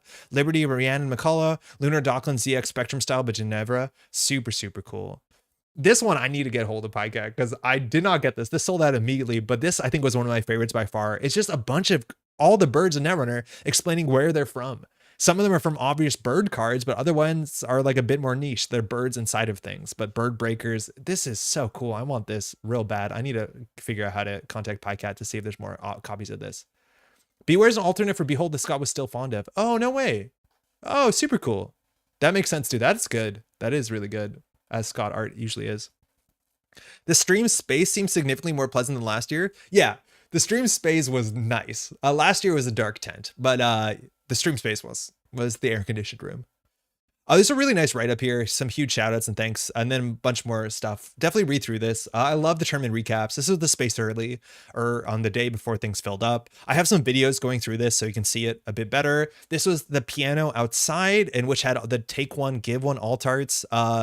Some of this devolved. I think some people had some like bad feedback where people were leaving like useless stuff and taking stuff. I did take some cards, and instead of leaving stuff because I didn't have anything on me, I left a pack of like original FFG snare sleeves. Not sure if that was scummy or not, but the sleeves went, so it seemed like someone appreciated it. But I ended up getting some Nationals drafters, which I didn't have, but I should have had more stuff on me to give because casting, I didn't bring cards with me, so I did that. This was the skylight in the middle of the room. If you sat underneath it, you cooked a bit, but it was really nice to have natural light in the space. And this venue was like, had a really nice aesthetic to it. This is the worst image possible of the outside space, because there was attached to a cafe that there's no roof above this. This was an open courtyard. I do think this image makes this area look really, really bad, but this was a really nice space to go outside. And I think Jeff did a really good thing on day one, saying like after, and this was a problem with the team tournament, which is after your game is ended, go outside. Please leave the room, just so there's less bodies in the room so it will cool down. And people did that. The problem with COS is that there's table talk. So people, after they finished their games, were heavily incentivized to stay there so that we consistently had like, 200 people in the same room, which, at least people leaving here is really nice. Sat under that for like 3 rounds of midday burning. Yeah, it was pretty warm. But this space was way nicer than this photo makes it look. This looks a bit scary, honestly. Yeah, the outside space is actually quite nice. It was really, really good. If it rained, I think there's going to be some actually like pretty bad issues because this space has no ceiling and it threatened to rain on day 2. And if that was the case, the routing was going to be a bit awkward. That's my teammate Zombiak at the grand piano. Hey. Otherwise, entrance. There was some NSG t-shirts. This is the streaming room. Shout outs to the folks that I got. That's me watching on my phone, charging up. But to Josh and to Guy, this is not Yeti, and that's Locks. We also casted with Captain Nice. We had some interviews from NSG folks. A lot of people dropped in and out on this room, but this space was really nice. It was like a really weird room. It was like a lecture hall or something that was meant to give talks about art or something. We moved this Casa Rios backdrop in. This thing in the top right kept cycling like every 10 minutes. It was the air conditioner. You can hear it on the stream. We all hated the machine, but we couldn't figure out how to deal with it. And then this is throughout the days. But that's me filming. Apparently there's something going on here. Yeah, that's me filming. I think this is the conversation about making an announcement. I'm not sure what announcement this is. This might be the start or lunch stuff. That's the stream table. Again, there's a huge, giant TV here that had timers for the different formats. That was amazing. It also had all the listings so people can come up. Unfortunately, Cobra had to be ran privately, so you couldn't load up Cobra yourself to look where your standing was, so you had to go talk to people. Shout outs to Keith, who was posting the updates constantly in the Discord, which was the best way to do it. I haven't said enough about how cool it was that the Barcelona Worlds had its own Discord server. Just kind of the best thing for so many reasons. Sokka usually does like the speech after he wins Worlds. I wasn't able to hear it. And this is the team, mind you, that won COS. So that's Yakuza, who did all the prize support. And in the middle, that is Felix. That's Jack May. We played against this team. And then that's Pinsal. On camera, Josh and myself in the streaming room. and the NSG main organizer team. So that's Ed, that's Ian, that's Javi, that's Jeff, and then that's Mar. They did a great job. More stream team. This was probably on COS. Yeah, that's Guy. That's Luke from Australia. I got to meet him really quickly. Did casting on the first day, and that's Locks as well. And then some organizer photos. Really quite nice. Nice space. Nice. The low sensory room was a great idea. Sleeping, chilling. I never got to pop in there, but yeah, there was really nice. There was a room that was labeled as low sensory room. So it was just a quiet, dark space. So if you ever, were overwhelmed by the heat, the smell, the noise, you had a place you knew could be quiet, and they had nice couches, and it was a nice place to hang out. I think that's definitely appreciated. All right. I wonder where those stairs went. Oh, in that room? Yeah, they went nowhere. There were just some stairs. I don't know why they were there. There were just some stairs. I was sleeping in deck when it started sprinkling. Oh, it started raining in there, right? You wish you knew about the room? Yeah, it was like next to the kitchen. It was across from the piano. It had the glass room. It was not very big, but it had enough that people could hang out in there, and people were taking advantage of it. Okay. How are we doing on time? We can play some Netrunner probably today. Other things I want to shout out. Did you see this? Did you all see this? They showed this, mind you. Plural showed up with, I think it was Swery. I only listened to it, but this is Netrunner DB version 2.0. You can get access to it. It's just v2.netrunnerdb.com. So this will be fully functional in the relatively near future. This is basically the new version of Netrunner DB that folks have been working on for a long time. A lot of this is not functional. But you get to see a lot of the stuff. They showed this off during the lunch break on day 1 of Swiss days. So this is not a real deck list. You can see when they snapshotted this, how long this has been up here. The big things that they're showing off with this is like showing how cards are organized and how searching doesn't. I don't think the searching actually works, but there's a lot of nice stuff here. So like, what can we do? Let's go to like Magnum Opus, I guess. I wish it showed the infinite credit woo. So the idea here is that this is another, a way of looking at things. When you click on a card, I think there's like a small 3D view to this. Yeah, you can move that around. I've seen that on other websites, which is really nice. A little bit of a shine there. And then it has ways of showing you different formats, the point system. You can view in different sets. This also loads a lot better. It has all this attached here, which is really good. It'll have all the rulings and reviews. But the big thing is that this loads a lot better for a lot of people, from my understanding. For, whatever technical debt NetRunnerDB has attached to it. It doesn't have a lot of other stuff working right now, but they're showing off again what they want to do to make this work. I think when you do random, it only gives you lockpick, but this will be eventually what NetRunnerDB looks like. And if you, they're talking about like attaching this to, there's a lot of other functionality they're working on. So they talked very clearly about like what the next steps are going to be, how it can support different formats and stuff like that, which is really cool. It's really cool to see all the work that goes on behind the scenes to make this work, to make a, hopefully a better NetRunnerDB. Hey, Captain, there's talk of being on the west coast of the USA, not yet confirmed, would be sick. Yo, Captain, fantastic sharing a microphone with you. Hopefully you had a great time at Worlds. Yeah, in terms of the next Worlds, it hasn't been announced yet. Next year. When and where is it? It hasn't been announced yet. Probably will be announced in the next 2 or 3 months. I think my guess is that it's going to be in North America. The 2 people organizing it are Radiant and Yasengrin. I think that probably has big incentives that will either be in Seattle or Boston. So either West Coast or East Coast. It could be anywhere in America, but I think it makes sense a lot of times where one of the main organizers lives there. And those are 2, I think, pretty good candidates for cities. That's nothing official. I don't know, but just keep that in mind. That's probably where I'm manifesting Seattle for Worlds year. I would be surprised. I'd be surprised if it isn't in Seattle or Washington, right? Bring Worlds back to Roseville. Yeah, I don't know. Please, to Seattle. Yeah. Quick thoughts on new set rotation announcement. Oh, Leon, very cool. We'll get to that in a moment. I'll pull that up just after this. Thank you, Andre. It was fantastic. Hey, cheers. West Coast US would be incredible. It'd be really cool. It'd be easier enough. It's like not great for Europe. It's good for APAC.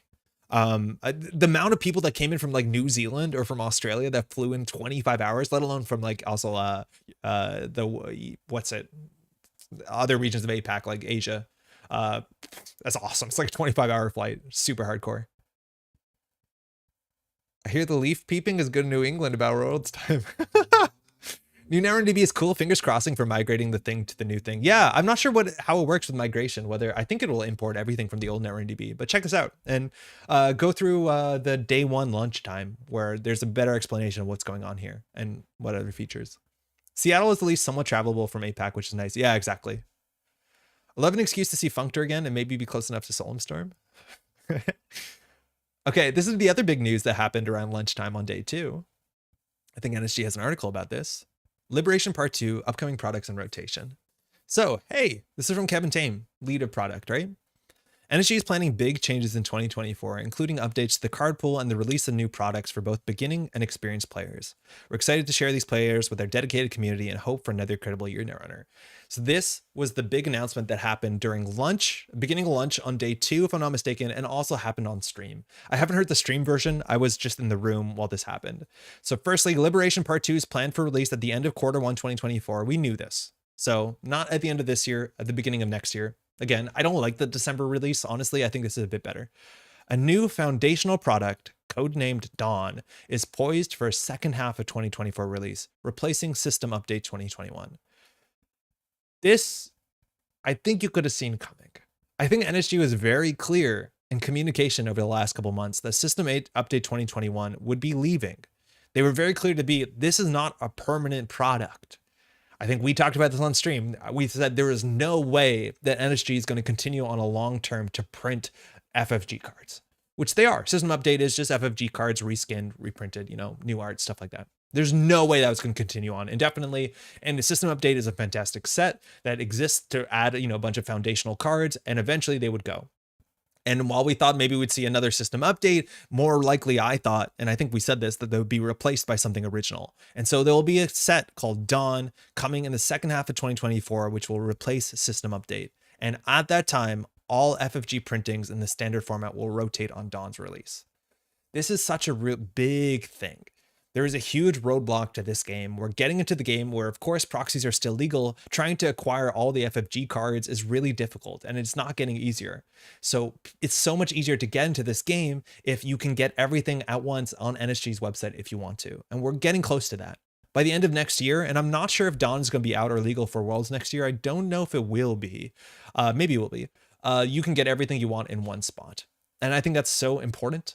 I think that's very easy to be a bit maybe pessimistic about this on the basis that you're losing all your favorite cards.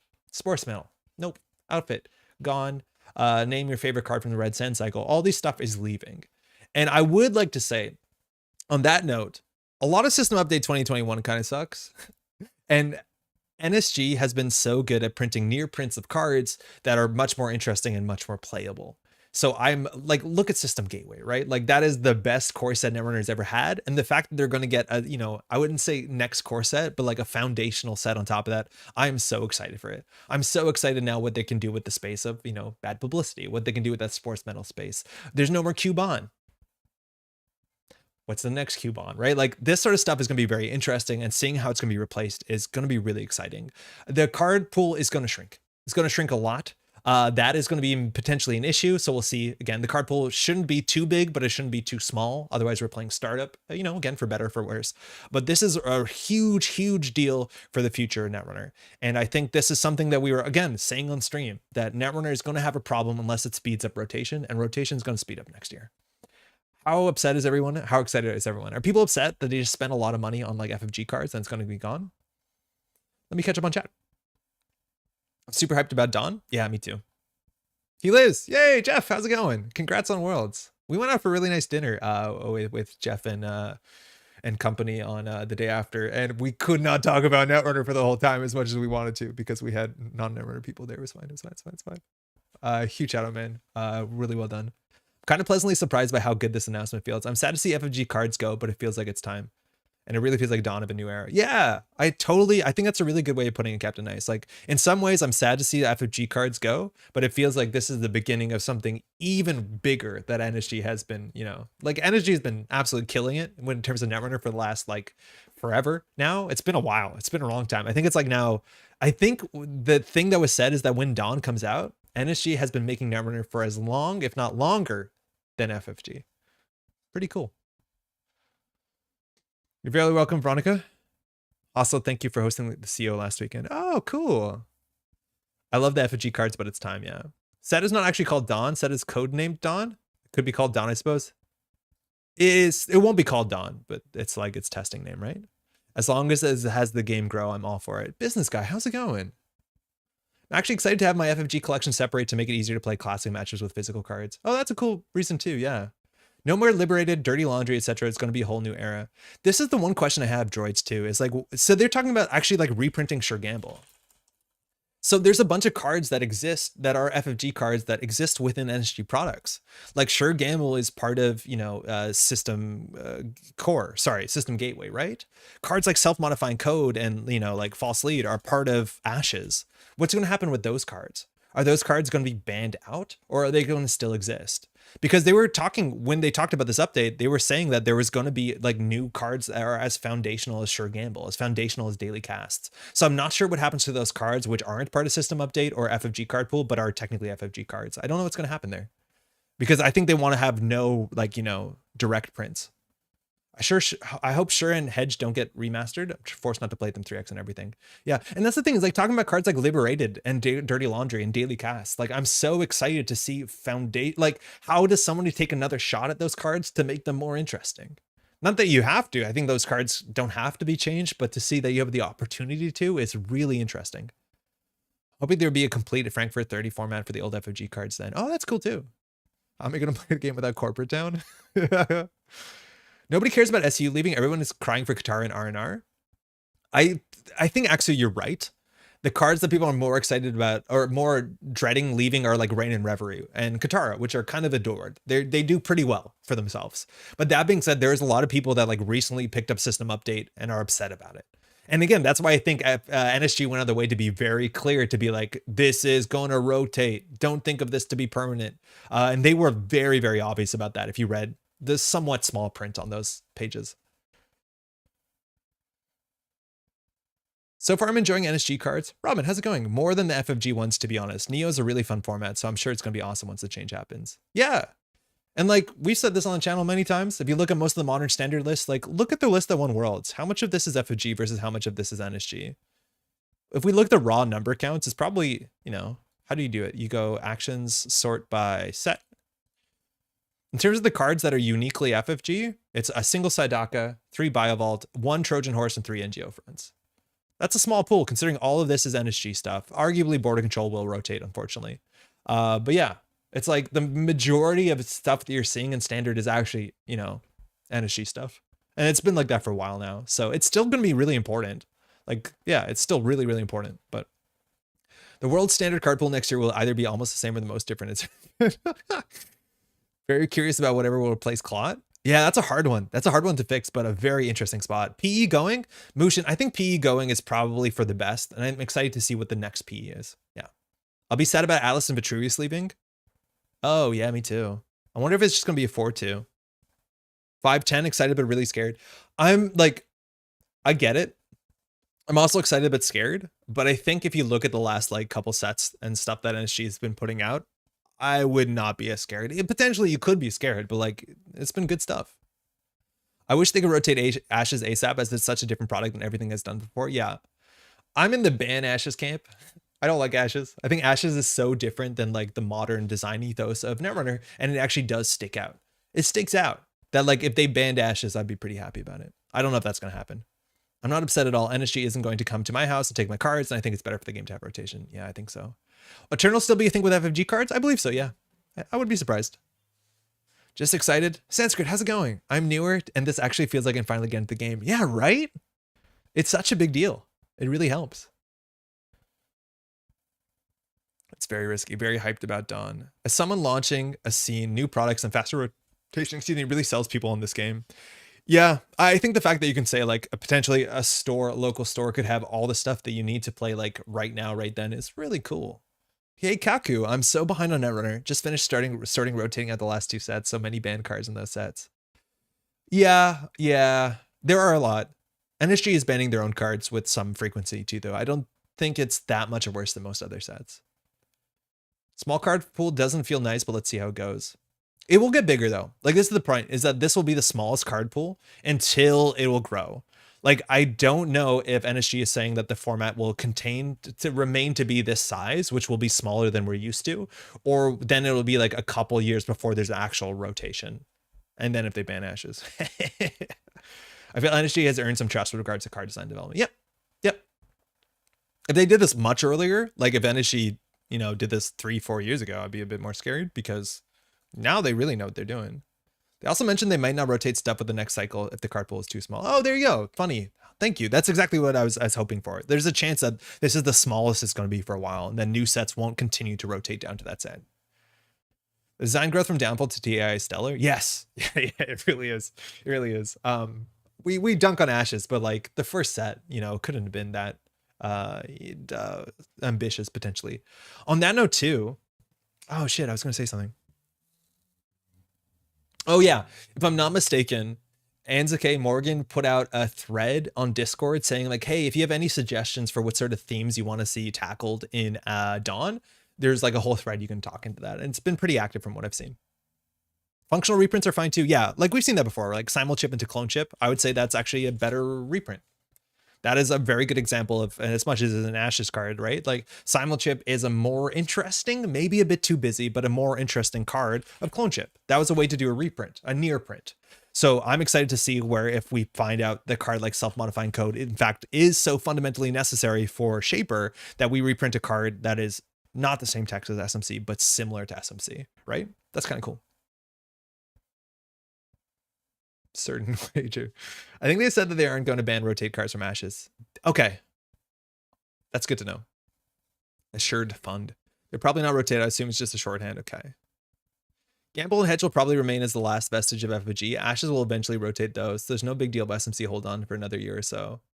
It's not only that though. It's like, okay, false lead, self-modifying code, daily casts. Like there are some pretty fundamental cards in Ashes.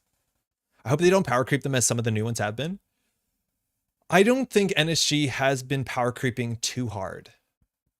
I think NSG has just been printing more consistently playable cards. Confident bet. I mean, I don't mind having to consider the turn one Rashida play in the future. Oh yeah, Rashida's gone. Clone chip to simul chip is a redesign I never liked for that reason. Can't imagine a Netrunner world without border control. Oh yeah, that's true. You got your MIC. Dane, how's it going? I think we'll see something similar, right? Do not even remember BC going. They did actually mention whether BC will go. Like they don't mention Magnum Opus. Oh no, they do. It's an FFG printing. Yeah, it will. Never mind. At least Jinteki keeps their over advanceable 3-2. Fence protection is going to be a big one and done. I'd like to see a near print of Alice Merchant. I think, David, the closest we see to that, Sabotage. I don't really know if you want to see something that is so similar to that sort of disruption. I hope they bring back the mini factions or such a special bunch. I'd be really surprised if they do Kaku, as much as like I also think obviously mini factions slap. It's a nervous time when you have such a big rotation and doing pretty much a whole new core set alongside the regular cycles, a lot to take on for volunteer organization. Yeah, and like that to me is also interesting because if Morgan is soliciting like, you know, design ideas and inspiration and understanding what people want to do, like how long does it take to build a set of that magnitude, that size? Like, are we ahead of schedule? Are we behind schedule? It's really interesting to see. I think there's a big chance that like the second half of 2024 release, and this happens, like this is just going to happen. This is not like criticism of NSG, but there's a chance that that date won't be hit. Because consistently so far, NSG, whatever dates they say, especially if they're this early on, they've been off by a bit. And that's fine. I'd rather have a better product than like a rushed product just to hit whatever date they said on a blog post. Like, I don't care. Just keep that in mind. This might actually not come out in the time that you think it comes out, which is usually for the better. Kind of random question, but what was the plan B if Cable would have won the last game? Yeah, Robin, we mentioned this a bit earlier on stream. NSG can say officially what they want. What I've heard is that they would probably, the issue was more so that they would have to kick everyone out of the space that wasn't required to be there, just because the bigger issue was noise. They are not allowed to have a crowd in that space after 10 because that area was zoned to be residential. So there would be like a ticket or a fine or something like that. So they would probably just have the casters, the bare NSG crew, and then the players itself, and they would play in a relatively quiet space. That's what I've heard what would happen. Obviously, it's kind of good that it didn't come to that, but that's what I heard. McDonald's. There's some cool cards like Boomerang, Bravado that are fundamental to Crim. Yes. I don't like Bravado. I wish Bravado didn't exist. Boomerang's a cool card though. Usually if I read whenever on NSG card, it ends up being an Ashes card. Snapshot may not see any updates, but the formats still exist, yeah.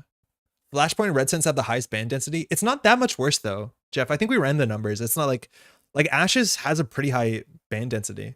Like if you don't consider the cards that were just straight reprinted, it's not that far off. But definitely, I would not be surprised if Flashpoint Red Sense had the highest. But it's not like an absurd peak. It's like a small peak. Classy string fired by Corp FAing. Yeah, that'll do. I think no rotation for a while would be interesting, but remains to be seen. Yeah. Whenever cards make the game fun, I'm so happy Hermes exists now. I watched someone's Worlds games against Sokka, and it's beautiful how the game plays now shorter and runnier. We also saw some games where like the runner made like 2 or 3 runs. Like it's weird. It's both sides of the coin. But yeah, I do think the game is in a really, really, really good spot right now. The game is in a really fun spot. Worlds was sick. Top cuts were varied and interesting, as much as like maybe NBN acid decks, if that is the predominant thing to beat. It's very beatable, but it's not the sort of thing I want to play casual. That's like, you know, sometimes a bummer when you go on JNet casual and you're playing against like NEH. So, you know, we'll see if that needs to be addressed. I'm really behind on chat. Excuse me. If this release will come with a push to get to local game stores to cultivate the community. Yes, I think it will. Hey, is there oh, it does say Magnum Opus here. Is there a link? I heard about this. Is there a portal that NSG exists where you can buy like wholesale? I think it is here, right? Like if I'm a store, how can I get product in my place? Is it just part of the retail portal, excuse me? Yeah, oh, you can. So it looks like if you're a retailer and you want to sell NSG product, there is a place that you can register yourself as a retailer to get prices tailored for you so you can get product on shelves. I think one of the biggest changes too, let alone or obviously ordering directly from NSG, is now the fact that the sets actually have packaging. That there is a product you can put on a shelf with a box. I think that's really, really, really good. So that's great. Play World Treat instead of SMC. All right, Jinteki as a faction is lacking appeal to me under NSG, exception being a Taya, and that seems due to the fact that people didn't like to play against net damage strategies. Yeah, Sergio, Jinteki is like the hardest faction I think to design for. I think one of the biggest, not the biggest problems, but like if you look at the Ashes card pool for Jinteki, you realize that there's no help given to the faction. And then it's really hard because half the time you're building cards that are straight for damage decks, and then half the time you're building cards that are for something else. And the idea that like, is Isawak the next thing that's meant to exist to replace Jinteki personal evolution so that you like, you know, Regenesis or sorry, Mitosis cards on the table and then that's the point of the game? It's hard to say. But it's been the one sort of faction I think that across time, it's been the hardest for anybody to design for. And you see really strong kind of fragments in the card pool. Like this is clearly a PE damage card. This is clearly a Jinteki like Hyper Glacier card. And there's like nothing in the middle. As much as Atea is like still hardly unexplored. Dirty Laundry rotating with update? Isn't Dirty Laundry in... Oh, it is an update. Excuse me. Thank you. I thought it was in Ashes. That's daily casted in Ashes, right? When they're sticking to rotation consistently, power creep isn't much of an issue. I don't know. Sometimes it is. We need Econ card with threat could be fun. I'm excited, Nacho, to see the rest of threat stuff. There's so much like very cool threat stuff we can see. Like I'm excited for like some sort of HQ run from criminals that's not access based that has threat on it. There's a lot you can do. Like if diversion of funds or account siphon wasn't an absolute bear on turn 1, is the game better for it? Maybe. I'm excited to see what happens. Sorry, I'm behind on chat. Nearly every video and board game I've enjoyed in the past decade got postponed. Yeah, for sure. Threat is more a narrative theme than mechanical theme. They could have the cards already designed and are just putting the narrative elements into it, which require less testing. Oh, I'm really behind on chat. Yeah, David, I know what you mean, but ideally, to some extent, some of this stuff happens at the same time, right? Like the top-down versus bottom-down design. I would be surprised if Dawn is not... I'd be surprised if Dawn was like nearly finished. That's all I'm saying. If they did a near print a single card in Dawn, what would you want it to be? Like out of all system update? What's in system update? Are we going to do the... Let's get the stitch counter. All right. You ready? Stitch counter. Full cards. We're going to go through system update. And we just want to do images only. And we're going to go through and we're going to do a click for every card that we think is interesting and is worth like existing, according to me.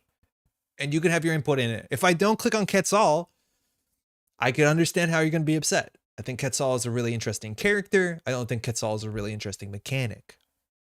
All right, let's upset some folks. My best friend Imp? Yeah, Imp needs to exist. All right, ready? All right, we're gonna start clicking when we think it starts mattering. No. Unfortunately, no. Clot matters. Corroder doesn't matter. Imp really matters. Mimic, no. Ice Carver Liberated matters. No. Oh, he's gone. It's so good that Steve Cambridge is gone. Career Fair I'm gonna click for because I'm a Career Fair stan. No. Yeah.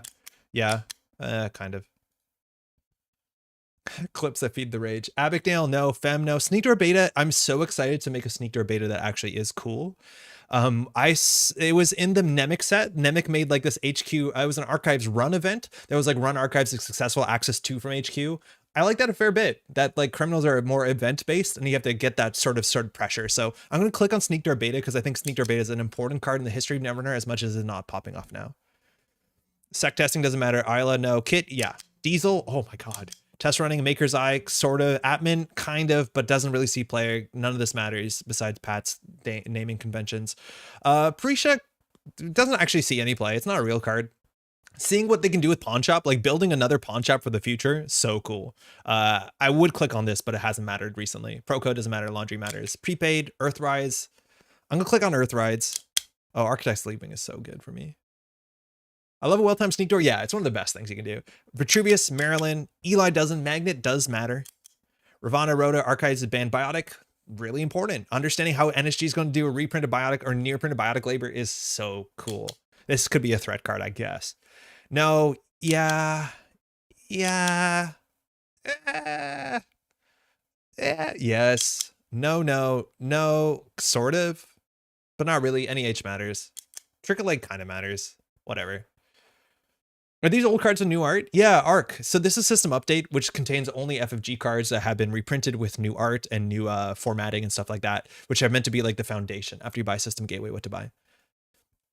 Beal matters. DBS matters less than it used to because we now have, what's it called? Federal fundraising. Reverse accounts, whatever. Pop a window. Toll Booth matters. Sansan matters. Hostile definitely matters. Oaktown definitely matters. Alice definitely matters. Wayland in Shambles. Archer, if Archer rotates, how is any of the art going to make sense? How is any of this going to make sense when all the art is dunking on Archer and nobody knows what Archer is? Hordem, Icewall doesn't matter. Punitive kind of matters. Pad Campaign doesn't matter enough for me to care. Enigma matters a lot. Subliminal only matters slightly. Enough to click, though. It's a cool card. That's 28 out of 82. There's a lot of cards that could leave without any impact on the game. My 28 out of 82 is like pretty conservative. You could argue that Trickle Light's interesting. NEH near print is Epiphany. Yeah, that's true.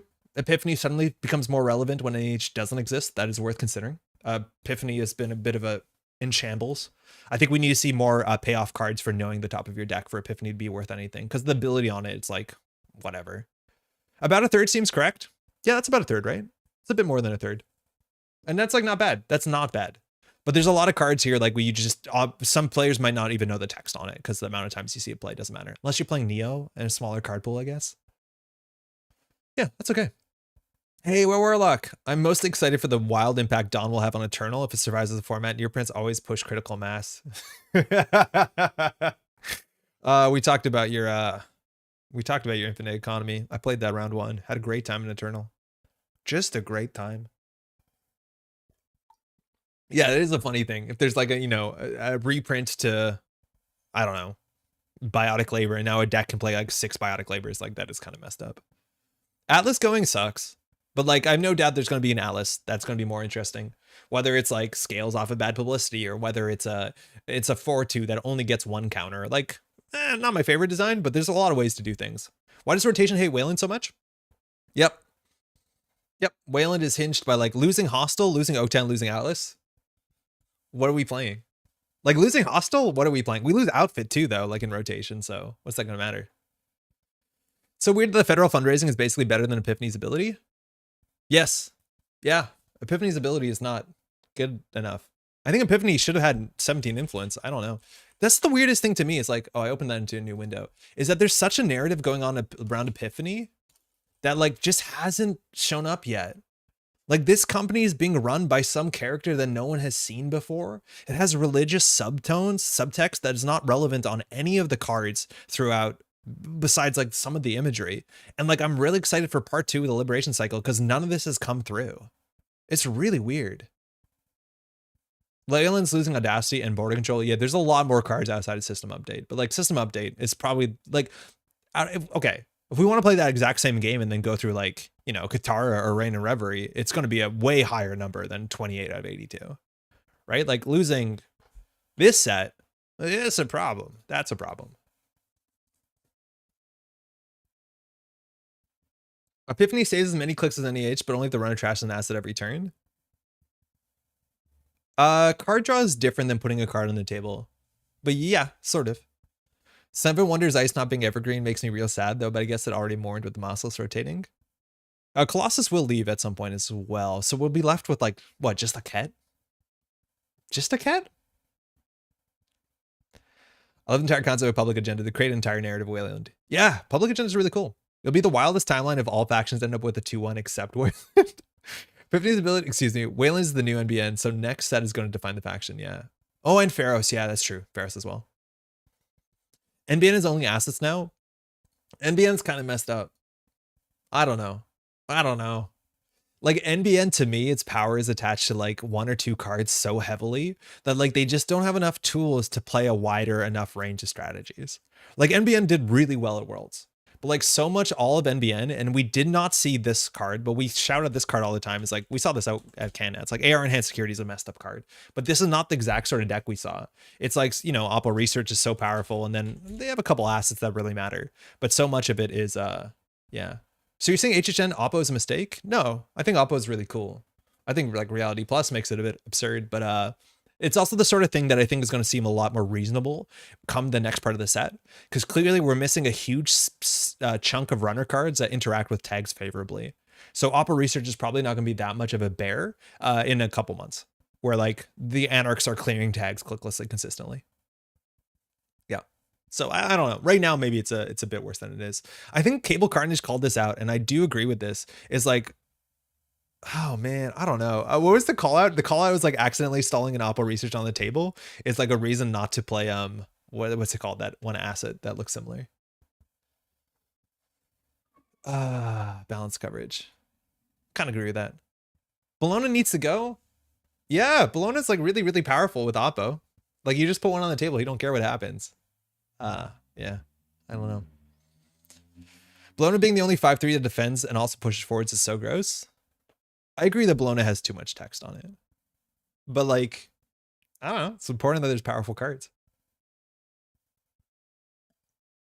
It's important that there's powerful cards. It just feels like so much of the power of the entire faction is placed on very few cards as opposed to Wayland, where like Wayland has so many cards that are individually bangers. And NBN feels like it's a bit more, you know, focused, for better or for worse. Yeah, SDS works like that. Send a message works like that. They're not exactly defensive, but it's not unheard of that it's just like SDS, but instead of like, is a program worth 5 credits? Arguably. So it's not that different. Are we talking about the banning out the NEH that's legal? It's a beautiful star. Are we talking about banning out the NEH that's illegal? It's a beautiful star child. Are you going to ban Bologna because it even got my Continental Prize? Oh man, I didn't get any of the Continental Prize this year. I feel like I need to figure out how to get those Bolognas. The full art Bolognas are so nice. I managed to get the drafters, but we didn't get the Bolognas somehow. Fuji? Yeah, Fuji's another one, right? Like it's not that different. Oh, my favorite thing is like we saw a whole bunch of punitive decks, Jinteki decks at Worlds this year, doing very, very, very well. And all of them are coming down to the conclusion that Fuji Asset Retrieval is a worse card for that list than Bacterial Reprogramming, which is so wild. Because we had access to this card for such a long time, and then realizing that this is a better card in all these lists, because the idea is that the runner steals one of these on archives, you can basically give them 6 points, nearly guaranteed, let alone set up your digital life and punitive, is so absurdly good. Yeah, Back Progress Curse. This card is absurd. Like, it's weird how this card just went absolutely to the moon.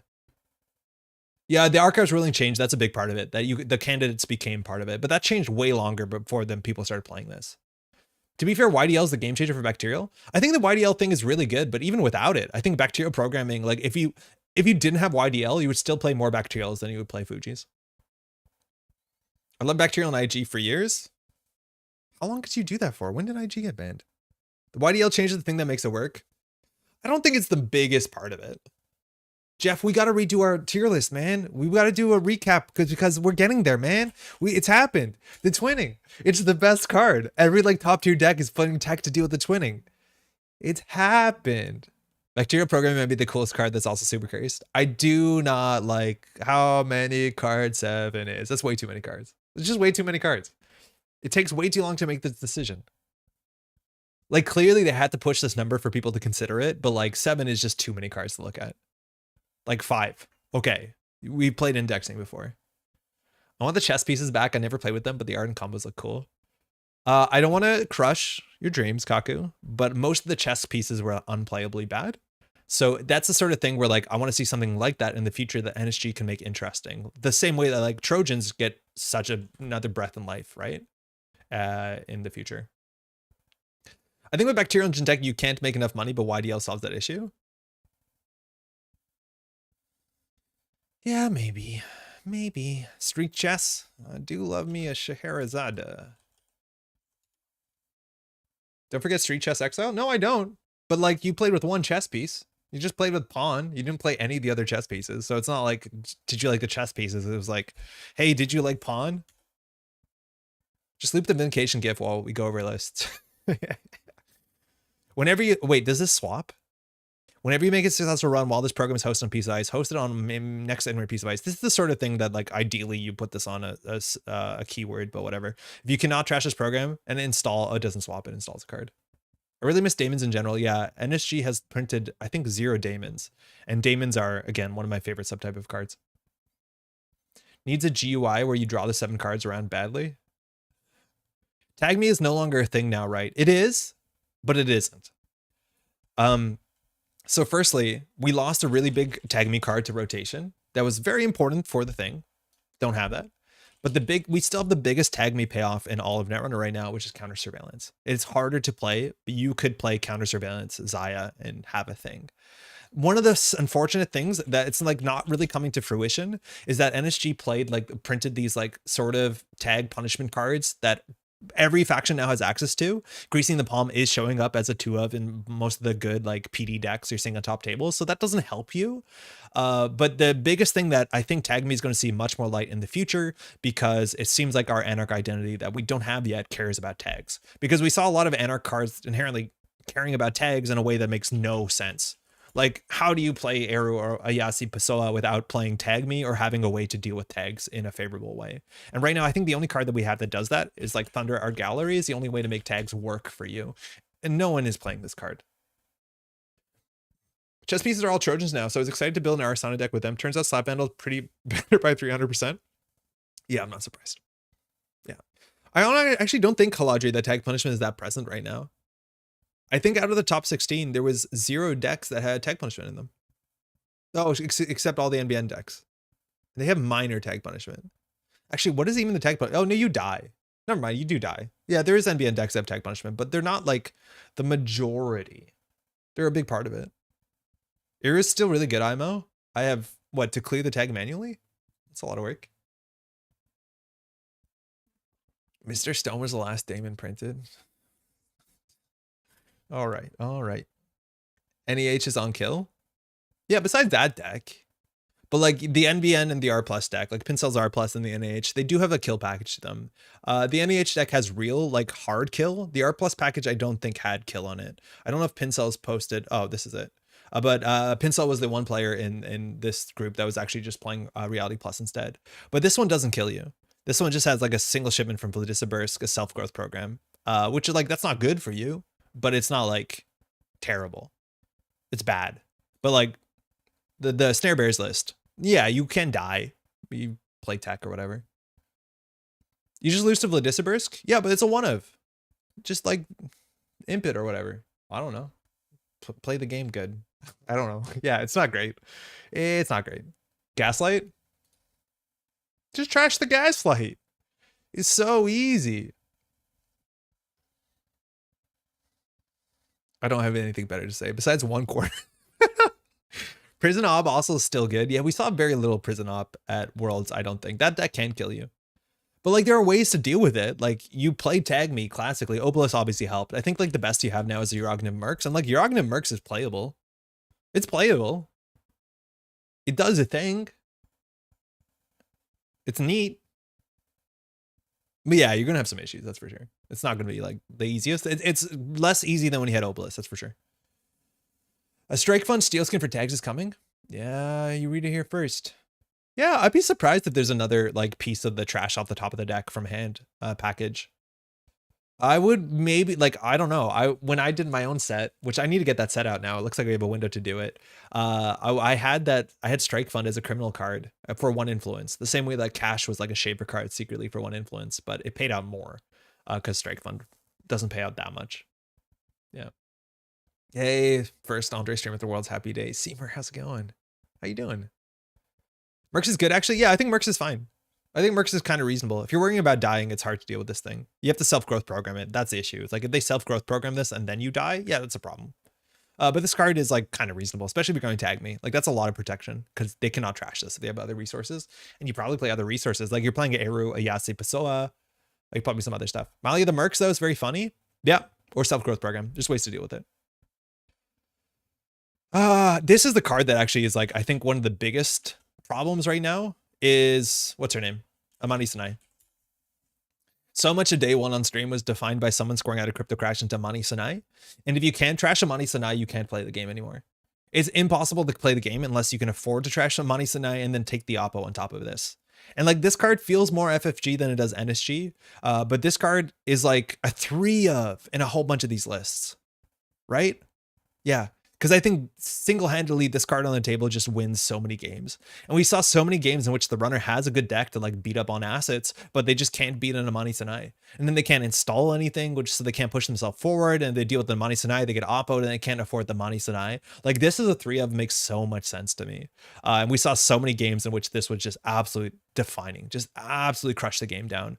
Mind you, the NEH deck isn't on it, but the deck isn't on as many agendas. Imagine a world where this isn't a unique. Well, that world sort of exists, right? Like, oh, Vera is unique still. But like Vera versus Amani, Vera sets up some sort of like, you know, kill combo. Amani just stops you from playing the game. I can count on one hand the number of times I've trashed an Amani in a game. It's hard, but like you can't. And anytime you see a card with like these sort of messed up numbers, 2 to 4, it's probably going to be favorable for the corporation no matter what they can do with it. I think every time I've trashed her, I've lost the game. Yeah. But like, how do you beat it?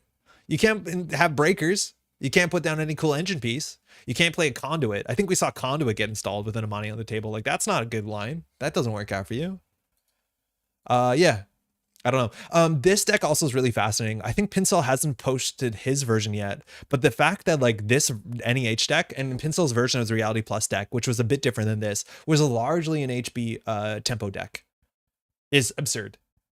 Like this is largely an HB tempo deck. 3 Maryland, 3 wage workers, seamless. That list also had biotic labor, if I'm not mistaken, in it. Like his R plus deck, he hasn't posted it, has it? Is like basically an HB deck where like Reality Plus's tag clause reads the same as like, do you know what it costs to click in 2 credits? Too late. Do you know what it costs to click in 2 credits? R plus. It's all the same. It's just an HB deck. Did he post it? He posted Con L plus. Okay, perfect. We'll find it. Imp agendas? Yeah, I guess so. Like it's an HB deck. It's just an HB deck with a busted ability that costs the runner a click and 2 credits every once in a while, pretty consistently. And then it is just like tempoing forward. 2 Amani, that's the one I was thinking of. We saw this prison lock on the table. And then you have biotic labor to score out from hand. You have seamless launch. You have wage workers Maryland campaign. Like it's an ASA group deck that's a bit slower, but isn't more annoying. Good ice too. I love that people are playing this card. This card's good. This card's really good. Hey Enrique, good to see you. Love the games on stream. Just watching the stream from the beginning. I saw you mention Locks, Portuguese player. I'm from Portugal, and there's non-existent meta. Oh no way. Sorry to hear that. Yeah, Locks is I'm very happy to have met Locks. They're doing great stuff. Do you know any way to contact? It looks like cut it off. Is Akiko Nisei ever worth playing? Probably not. I don't think so. Akiko has a lot of struggles to make it work. Akiko's text is hard to work with, like, what's it called? For what it's worth, like, you now have, what's Beatriz? But, like, this card is also very slow, unfortunately. Akiko's just hard. It's like, you want to ask Shapers what they do. They either set up and play for a mid to long game that's pretty punishing, And Akiko's ability is like, firstly, it's not guaranteed. On top of that, you have an influence hit, which like Shaper uses influence relatively well because they can import stuff that they can pull 1-ups consistently. And then on top of that, you're competing with like it's like you have the Hoshiko of Shaper of like, do you want to just draw 6 extra cards in a game for free? Or do you want to like play a really cool run-based engine that dunks on some of the stronger ice with Arasana? So mixed bag. It's hard to see why you want to play Akiko over any of that. Enrique, are you asking how to contact locks? I don't. You mean that you want to contact Portuguese meta? Yeah, join GLC, exactly like Axo is saying, is that there's definitely folks up there. Get in green level clearance, get involved, and you can be like, hey, I'm from this area, and you'll find out there's probably a bit more people around you than you might expect. Okay. Yeah. Let's look at the list real quickly. How are we doing on time? We're doing okay. Again, I don't think we're going to be playing a lot today. We'll be back on Thursday. What's GLC? Oh, good question. So green level clearance... I think the invite is just, yeah, Discord link to green level clearance, Discord invite GLC. It is a Discord channel that is like the biggest Netrunner Discord channel available that has just about everyone on it. It has a whole bunch of channels. It has a whole bunch of like roles that you can ping at mentor, looking for game, rules, questions, art sharing, content creation. It's the best place to go. You want to go there and be like, hey, and there's probably going to be a sub channel for Portugal, if not like Southwest Europe. Bunch of Netrunner Zoomers. I haven't played Beatrice, but I've gotten Eero to do work as a game closer. I'm excited to see more Eero. I think the numbers on Eero don't make a lot of sense to me, but we'll see that. Okay. Talk about some decks. I honestly do not know what the Hoshiko deck is that Sokka played. I don't think we saw it on stream once, but it's just good stuff Hoshiko. Still in Carmen. I thought we would start seeing people playing Mimic. We didn't see people start to see Mimic. That's fine. 2x Boomerang, that's quite interesting. That's a bit of a surprise here, but everything else is kind of what you'd expect, which is really cool. Singleton Miss Bones, 2 twinning. This thing was so defining for the entirety of the worlds. Again, this card is absolutely becoming a total bear. We have a Mystic and Paladin. We're seeing a lot more people do that. Instead of 2 Paladin, just have 1 and 1, and that's fine. And then we have a single Leech. We're down to 2 Fermenter, no Botulus. Good stuff. Extract played Mimic and Ari, a truer champion. I think the Mimic and Ari makes so much sense. I think Extract might be the only Ari that made top cut, but Mimic in it seems so good in that list because you have either Turbine or something else, and like you struggle even harder than some other people to break an early game drafter. I really like that. So let's see that. The Metric Octopus, only Shaper in the top cut. Otherwise, top cut pretty diverse. The fact that NWE as a whole was playing Essa is so cool. And otherwise, seeing that still Hoshiko's come on top, but Essa seems really great. And Pinsal, I think, had this slightly different Essa. I think that's worth talking about as well. I think Trebuchet makes Mimic rough. Yeah, the only matchup you're really worried about is the outfit matchup. So I think you want to run Mimic and then you want to run Noom and hopefully get what you need. Yeah, you can't just run only Mimic. So it's Mimic into to Noom largely. Stavka's a thing? Yeah. Good luck. I think there's a Turbine extract list. There must be something. Oh, well, here it is. So it's a Takobi instead. So generally the lists are running some way to have a late game to make the breaker sing a bit better. So run Buzzsaw, Cleaver, and Mimic. So all the Anarch Breaker suite, I think that's really cool. I think there were some arguments going to this event to play Corroder instead of Cleaver, or on top of that, even just play Gauss and Shaper. It's not the worst thing, but this is the version that's really good against assets, which I don't think I would have picked going into Worlds, but having 3 Aeneas Informants with, Baya Bands to play against some of the NEH decks and R+ decks, I think is a really good spot for this list. As much as this isn't the best econ package into some of the Glacier lists. I also think a lot of players are going back to playing 3 Urban Art Vernissage, which is correct. I think a lot of folks have gone down to 2, but I think 3 is probably where you want to be because your engine just doesn't make sense unless you get down to Urban Art Vernissage where you're running and then like you installed your Trojan and then you click your next turn, you don't know what to do. So 3 Lily Pad, 3 Urban Art Vernissage might be accurate. In terms of influence spend, also we're not on like Prognostic, not on Gachapon. I'm still a big Gachapon fan, but 2 Hush, Clot. This deck actually will probably have a good chance beating Sokka's list. I think Sokka called that as this being a rough matchup. Sable cleaning up 2 is pretty neat after quiet post-release for her. Yeah, I was like pretty sure. I know I was talking to Snare Bears that a lot of people were secretly testing Criminal as being a good matchup into HB decks and a really good matchup into the expected like NBN Acid matchup. So I think that was a really good call. Whether it was going to be Zaya or Sable or 419, I think we saw all of them do relatively well. I don't think we saw a lot of Zaya. I love Koga's list that uses 10 influence for 2 diversion of funds. Dan, how's it going? I don't know if I've seen that one. But we saw, I was scared of like account siphon Shaper in COS. Secretly, yeah, secretly. Zero slaps? Oh, that's notable. Yeah, this deck doesn't have the slap vandals. I wonder what, there's probably, you know, description of why exactly that is. Yeah, slap is a really good card until you encounter an ice that has more than one sub you can let fire. We found that with 7 Trojans, you could get UAV triggers relatively consistently. So it's nice. It's basically saying like, I don't need that early pressure. And for what it's worth, the slap vandals like kind of fall off in the later you get into the game, especially if you don't have echelons, which are the other way to get value from it. I do want to shout out this card that like we saw more play in this event, and this was like secretly away. I know I need to answer some comments on YouTube, but folks saying like, how do you beat the Arasana matchup playing the outfit? That's a really bad matchup. But we saw some players sneak rhymes into their list because getting a 7 strength like Valenchao or 7 strength Trebuchet is actually really, really relevant into Arasana with slap vandals. So you're actually seeing runners go out of the way to, you know, put rhyme in their decks. The fact that Rhyme won Worlds, technically, as much as Rhyme looked terrible in the finals game, is a kind of a really cool showing of creative ways to solve problems that you have. Clot is a win card against outfit. It's not only Clot, it's everything. It's bad publicity. It's 6 strength ice. It's Clot. Like there's like 5, 6 things that are terrible for the outfit matchup, unless they pop up really, really, really quickly. I hit a staff against Bahram about 4 times in a single game. Once a staff run. How the DF is the man cheating 4 Stavkas into the deck? Keep going back. I think Arasana deck should drop Claude. There's so few FA decks out there and the 2 influence goes far. I think there was almost no fast events in the top cut. But I think there's the fact that like having Cloth Thread is enough, but I do think you're right. If you called it, and sometimes it's hard to call it, like we saw no sports metal. Like sometimes like just comfort sports metal is very common at Worlds. I think this is the Worlds with the least sports metal out of any Worlds in the last, like since sports metal came out. I ran through an open HQ and recurred my breakers with DJ Steve. I think Sokka walked up to me and told me my Smurf and said that we were testing a lot of crim. Super secret. Cat, I think your Smurfs show up a lot. It uses Ika for anything bigger than Mimic can handle. Oh, this deck, yeah. This deck can Ika through any of the big stuff if you're not prepared for it. Which, like, the numbers on it aren't terrible. You break Trebuchet for, like, I think 5?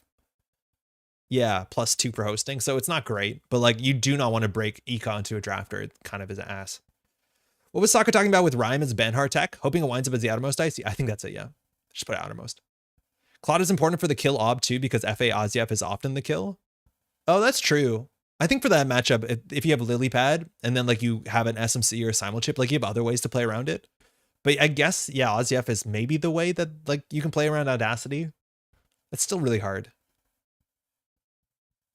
Made a new Snurf and you'll never know. Sure. I wouldn't be sad if Claude doesn't get replaced with SC21 rotation. I'm pretty sure we need a piece of card in the card pool that's relatively playable that allows players to beat fast advance, because currently there's not that much. Maybe there's a world without Audacity and like Trick of Light where fast advance feels a bit more fair, where you can like pressure the corp economically and they can fast advance out.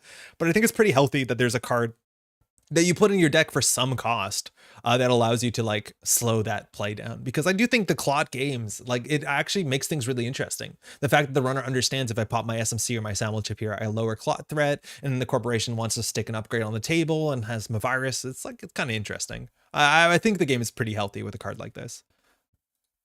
Do you need to ban Spin Doctor or just make it neutral? I don't think so. I like Spin. Quite the game, Haladri. I think you were the only person that got the complete lockout on. Okay, so there was a couple ESA games or ESA decks. So excited about this deck. So there's 2 main ESA lists. This is what NWE is playing, and it did quite well at Worlds. So seeing ESA at top table is an absolute, you know, pleasure. And seeing Lamb come back, right? When Lamb was unbanned, I was kind of confident saying like, we're not going to see a Lamb unless it involves any deck that has an interaction that's a bit more unfavorable. I think playing Lamb in your Shaper deck on its own, the numbers don't make that much sense. It's pretty expensive. It's not great. But now that we actually see Begamut Singh play, and the idea is that this Breaker Suite, you can go pretty far with just Banhar, a Begamut, and a Lamb. You can kind of do with everything. It's pretty wild. I've seen other players play with this, but I didn't do enough testing to know whether this was strong enough. And the players are saying here it's strong enough, 14 influence. I think the Singleton Buzzsaw is probably for like virtual service agent. I don't think you have a good way to deal with that. I don't know if that's called out, but that's another thing that you just have to deal with.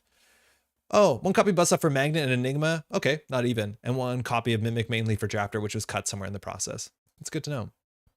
Lamb was banned because Knife was a card? Yeah, no, Lamb was banned for a lot of reasons. Like Knife, labor rights was a problem. Surfer was also a big reason why Lamb was banned. So it coming unbanned was, it was the candidate on the list that a lot of people thought could come unbanned. But otherwise, we're having a Light the Fire. I think Light the Fire was actually pretty good in the event. There were a fair bit of PD decks at the top, and this is how you deal with the PD remote server. This is pretty good. That being said, Border Control also showing up in the decks makes this hard. Seeing that one of Legwork showing up in ESA decks, it's my favorite ESA card. People started cutting it for the last couple months. Not sure why. It wins games on the spot. It is so absurdly good. And then just the sort of 26 event package, and then 3 Nukas. And Nukas, love it. You get Nuka down. There's oh man, the top outfit deck is so cool as well. Targeting out Nuka and Banhar is awesome. Yeah. I don't think Triple Virus helps the outfit deck that much against Ari. Running R&D for free is gross. I don't get Shibboleth. I don't get Shibboleth in some S lists over, say, Unity. I think that a lot of players play ESA where they just want to get as much disruption as quickly as possible. So Shibboleth is a nice way to get that one breaker and go. The fact that Shibboleth costs 1 credit is the big reason why people play it over Unity. So it's easy to get this out of your hand on any turn before you risk trashing with core damage. It was the same reason to some extent why like people were excited to play Ika, because you can install this and then take core damage and it doesn't slow you down. Where like cards like Begamut or Unity, like you actually have to consider losing this to damage because you can't play 5 credits on just about any turn in the game. That's largely why it happens. Now, I'm not sure I love those. I really don't like playing Ika in a world without UAV because Magnet was pretty common at that time. But that's the reason why people play the cheap breakers over the breakers that have a longer late game. Lamb is the ultimate. I can break any ice for 7 credits, but is def going to be 7 credits? Yeah, 7 credits is a lot. I don't know how often you actually broke something with 7 credits with Lamb. But also there's the list because of Thimblerig and why I had Thimblerig. Oh, cool. Shibboleth is so goddamn bad though. As a person that played a ton of Shibboleth leading up to Worlds, it has its issues for sure. I heard you like breaking Drafter for 4. Why not Code Gates as well? I wonder if there's like some sort of Shibboleth list where like you just Stargate Shibboleth or like don't score out, but eventually the Corp does. But yeah, there's a downside to Shibboleth. It's much better Unity for handling early game pressure. Late game you have Begamut and a Lamb. Yeah, that's a good thing. Is you have a late game suite, why not get the early game suite down too? Would you prefer Shibboleth or Cat's Cradle? I would prefer Shibboleth. They both break ice terribly. I don't think you care about the credit difference that much, and 1 for 2 is a big change.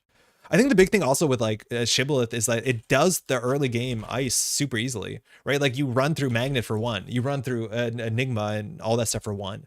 I think Cat's Cradle is still pretty bad into Magnet. I think it's like 3 credits. Yeah, you don't want to spend 3 credits to break a Magnet on turn 1. Shibboleth eating internal sarcasm. Unironic Cradle, at least in 419. Oh, in 419, yeah, I would see that for sure. I think though, like if I'm playing Criminal, I would probably import a Unity. I think that's what a lot of people did anyways. Like I don't think you play this unless you're restricted to play it. But like specifically in ESA, I would rather play Shibboleth over Cat's Cradle for sure. And with Sabotage, you plausibly can jump from 2 to 7 in a turn. Yeah, that's a good thing too. It's like if you stay back, like maybe Shibboleth stays online for a while. I did import a Unity. I think a lot of folks did, yeah. This is cool. This is the other side. This deck is so cool to me. I got to talk to Pincel about this deck specifically because this is another way to build ESA that is a bit, you know, outsider. I don't want to say outsider art because it's not. Pincel is really, really plugged in, but like it is such an interesting way to look at the game because a lot of people, when they build an ESA list, the first thing they do is 3 copies of Ghost Tongue. And this deck doesn't run any Ghost Tongue because its economy packages resources.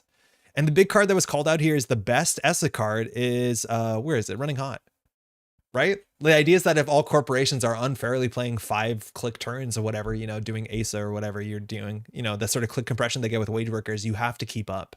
And the idea that Running Hot makes like a good Running Hot turn maybe is install liberated accounts, Running Hot, and then empty liberated accounts. Makes this card so much more playable. So you get out of the way of being able to play this and get more expensive cards throughout the table. Like this is so cool.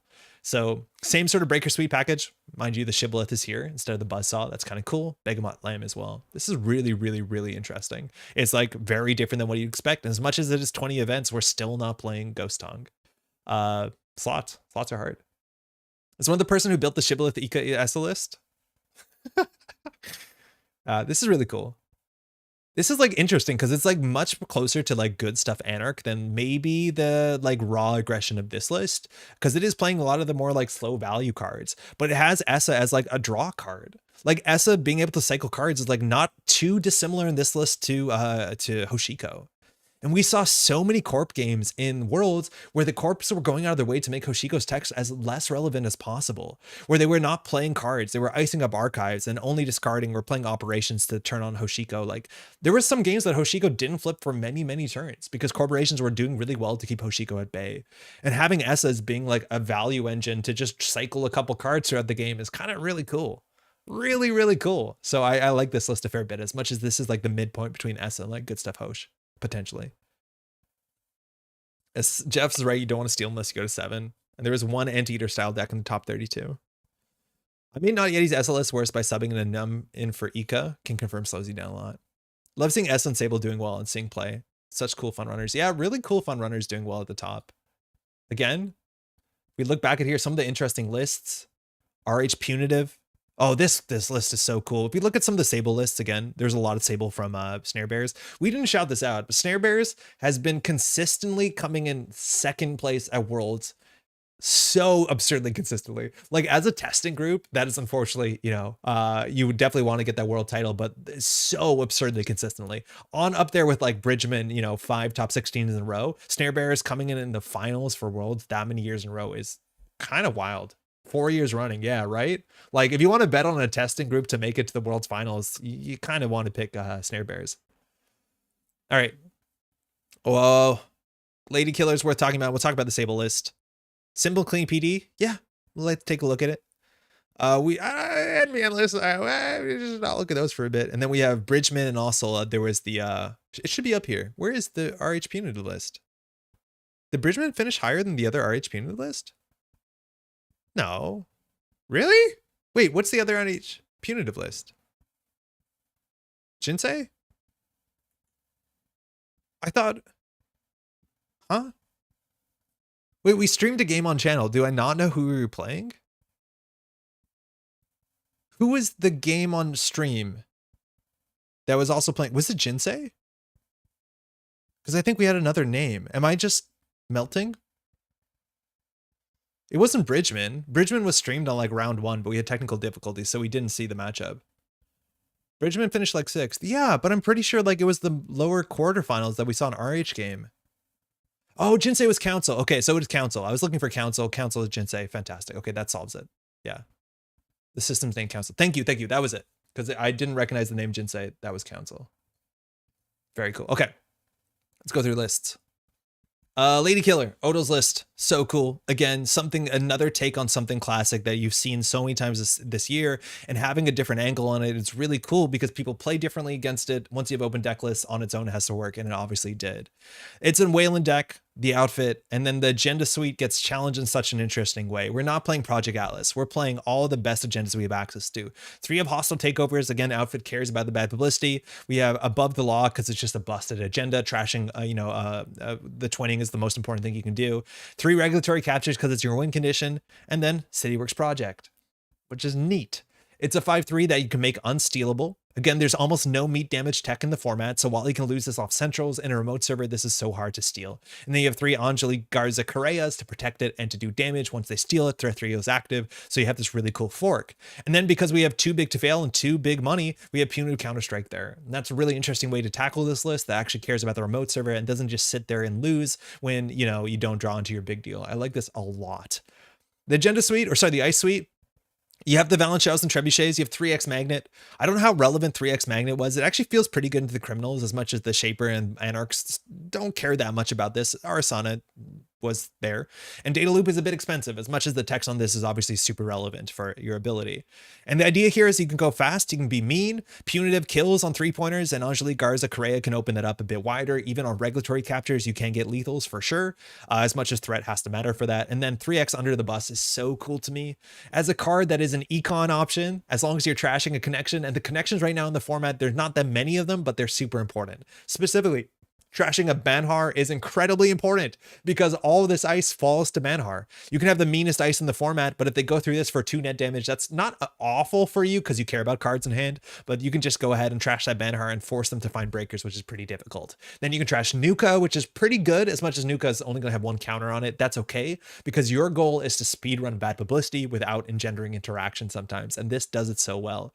The game what Odo played against Cable Carnage on stream, it was in the lower finals, was so good and so close. And you see all the cards coming into play. It's absolutely fantastic.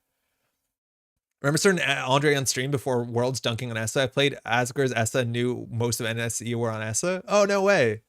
Yeah, I don't know. I think like, this is the thing we say with Essa so much. I know I've said with Sabotage is like, Sabotage gives your opponents choices. I don't think we saw enough Essa on stream to understand how much pressure it actually felt like. Obviously, it did really, really well, but I'm genuinely surprised. That being said, though, I think a lot of people like, teched into Hoshiko enough to make that matchup a bit less interesting for Hoshiko. So it's really cool. As much as like, you saw some Essa lists that were just like Hoshiko mid-tempo, I guess. This list is the perfect list for you want something that quick to sleeve up. Yeah, I think this is a list a lot of people can enjoy. And I do think, there is a lot of skill expression here and the better players are going to play it a bit better. But this is the sort of deck that I would love to give to newer players. It specifically has a lot of 3-ofs. So there's not that many cards you have to understand, but you have very, very fun lines. Oh my God, everything's a 3-of besides the 1-of. This is such a good deck to give to newer players. It'd be really, really, really fun. I think Ari's so well positioned to the meta except for Acid Spam. The win rates are so bad. I think Ari with like 3x, like you have to draw relatively well, but with 3x, if you're playing Aeneas, it's not the worst matchup. In theory, it beats the NEH pretty consistently. Yeah, this is also like people are playing punitive. Like you can just die very quickly if you steal City Works off the top of the deck. Like I think this is a really cool list. I'm not sure how good this is. Obviously, Third of Worlds is probably pretty good, but that's a really cool list. How worth it is Under the Bus just to get the bad pub even without a connection on the board? I don't think you can play it. Sorry, you have to change game state. Oh, wait, you're right. You can just play this because it's not a cost. So if the runner accesses the card, you can just gain bad publicity. Is it worth it? It's probably worth it. Yeah, getting to 4 is obviously where you need to be. After that, it's not worth it. But yeah, I guess you can play this just to get a bad publicity. Because as long as you change the board state, you're getting bad publicity. I think it's not a cost. If this has an additional cost to play this, take a bad publicity, you could not play it. But you actually can play that. It's really cool. Bad pub is game state? Yeah, for sure.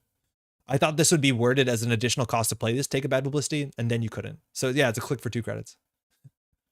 She got a pretty good win rate for the amount of people playing it. Yeah, she was the most popular. She had a reasonable conversion rate, right?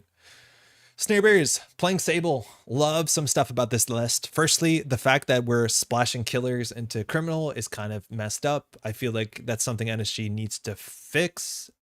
Fundamentally, that's a problem. This is what happens when you ban a Bagalter and you leave Carmen, and Carmen is good, but has huge issues when you're, trying to break Drafter in the early game for sure. Echelon's not that much better. Ideally, you have some criminal pressure and Boomerang. That's not the worst case, but that's really nice. I haven't read this right up yet, but a lot of this sort of list was being played across the top, and you just see some really, really cool fundamental criminal stuff. The 1x Almakua, my viruses weren't as common. It's nice to have this. It's also really nice to have this down with Echelon and Unity, just so that you bridge from the early game to the mid game and have some support with your other breakers. I also think a really big thing about Amakua now with the rotation is that there is no thing that flat out punishes you for having AI. There used to be IP block. An IP block said if you have an AI, you get absolutely stuffed, and it's no longer the case. Where like you would actually overinstall and trash the Yamakua. And if I'm not mistaken, there's not anything in the format that's that case anymore, where like you can just have this around and eventually it will have enough virus counters that it becomes relevant. As much as you still will break the virtual service agent with your decoder, it's cool that it becomes an economy option. Swordsman, but Swordsman is fine because Swordsman, as long as like it doesn't punish you for having it. Well, it has another subroutine, but like that's fine, right? It's totally fine. Like there's cards that are good into AIs, but there's no longer a thing that wants you to destroy your own AI. So it's totally fine. If Shiko is not good, she converted exactly on rate compared to something that Essa was converted 2x the rate. Maybe wraparound? No, exactly. Like there are cards like that that are good into AI, but what I'm trying to say is there's no card that actively punishes you for keeping the AI installed. And that's a really big deal, that you can keep the AI installed as much as, yeah, you are going to need your Fractor. Conundrum? Okay, I guess Conundrum actually is still legal, right?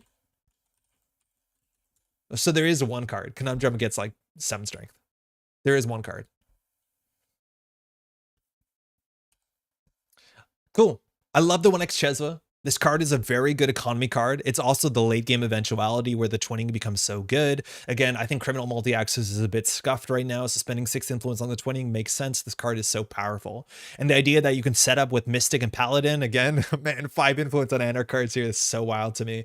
But then in the late game, you are running Central Servers and you're guaranteed. Chesva, to me, such a good criminal card. This is not a bankroll deck. This deck can run a bit slower as much as Sable gets good value from it. The idea here is that you are just setting up, and this is a 1-of me means that you'll draw it at some point in the game, but you don't need it early. This is based on the Sable list Rotom played at Euros Intercontinents. Oh, super cool. Super cool. Other stuff, it's like, you know, there's no real cards that say draw on them. We have a Baya Bands. That's fine. It's an influence to spend, I guess. It works, mind you, if you're installing cards with Chesvo and Centrals. Everything else is what you'd expect. A Singleton Mutual Favor is maybe a hole in the deck that you can capitalize on. And again, the biggest hole that the deck can be capitalized on is Program Destruction is really good into it. And that really mattered in the finals. Losing your breakers is a problem. You have one Kurapira. If your Kurapira gets trashed to Trojan Horse, that's going to be an issue. Otherwise, we have Awaken Plant. Not sure how good this was in the day. We saw actually it'd be really good in the lower finals. 2x Hermes, nice. We're not running that much. It's funny how we have Sable that can run a lot, and Hermes is still the console choice. Flip Switch, this is mostly Stavka half run tech, if I'm not surprised. It allows you to face check a bit better, but it is Stavka half run tech for sure. And then we just have the neutral package because Criminal doesn't have a way to offload these sort of ideas. Criminal has no drip economy, so daily cast. Criminal has no card draw, so Earthrise Hotel. Info Bounty seems to be the 2x slot on top of, like, instead of the Penny Shaver or sort of like, what's it called, Bankroll. It's a good card for sure. And then a Singleton Misbones is a bit less than I'd expect it to be, considering also the Snare Bearers were bringing Acid Spam to the event. I'm surprised why this is only a one of, but maybe slots and maybe you get enough value from Sable and just getting down an Info Bounty that it kind of cancels itself out. You might be happier to draw this early. 2x No Free Lunch. There's some respect here for tags. I guess that is, again, the same idea that you have to protect your twinning. Maybe that's, again, above the law is really good. And then 3x Class Act because you have to. Again, another very good fundamental deck that, as much as it has a fair bit more one-ofs, I think you can give this to a newer player and they'd have a really good time playing Netrunner with this. The only thing they have to manage is their Icebreaker Suite because they only have one-ofs and it can be hard to be aggressive with only one-ofs. NFL and Sable keeps you ahead enough in the NEH matchup. Yeah, I believe it. Like, it's cool NFL, right? Like, a click to gain 3 credits is just about the same as a click to remove the tag, as much as remove the tag allows you to be a bit more aggressive and allows you to play around some, I don't know, B1001 stuff, as much as we did not see a lot of B1001 at the top cut. Simple, not easy. PD did so much better than Asa at the event. I'm not sure exactly why that is, but we saw the shell just about everywhere. This is not a very different PD deck than it's ever been. 2x Spin Doctor to me is really interesting. That's a big change, but your Digital Life, greasing the palm just to get a bit economy because the deck has like not a lot of economy. It's not like it has Nikos or Marylands or whatever Asa is doing in their Remote Saver. And then we just have some good defensive upgrades. Tranquility is the biggest economy card in the deck, if I'm not mistaken.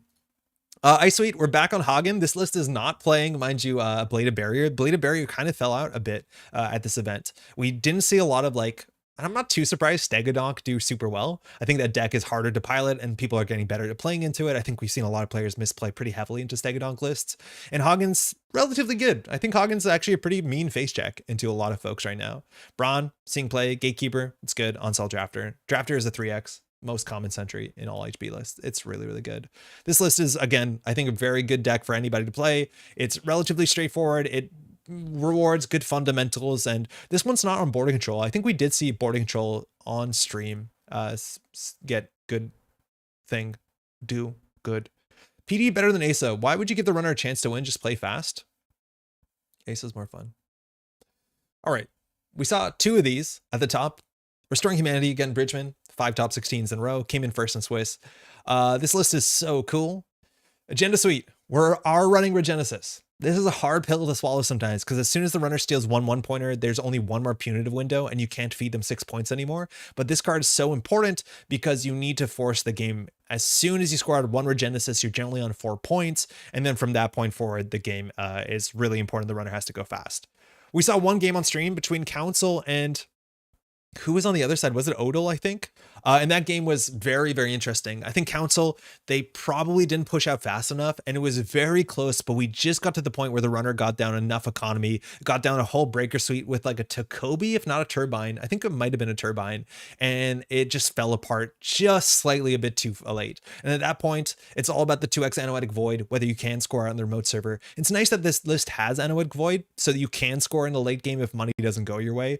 But the deck went really horizontal. We were looking at a slightly different list. Nope, that's 2 the same. 2 the same. I opened it, didn't I? Hold on 1 second. That would be... Oh, it's the same list. Okay, cool. Yeah. And more or less the list in the Snake Draft really hard to finish those games. But wait, for this? Yeah, this is really interesting. Seeing the Ice Suite too. I think Vampirnasa is doing really well. It's really good into Banhar. It's hard to break this, even with Turbine. It's hard to break this. Atini, it's fine as well for sure. And then you're seeing the non-season Sisatons and just 2 Tattoo Bolas. I like this list a lot. I think it's really good. I think this list will absolutely like tear through people in Swiss who are not prepared for it because they make one bad run and they lose the game because they run archives, hit a bacterial programming, you feed them a Fuji, you have, your digital life for 13.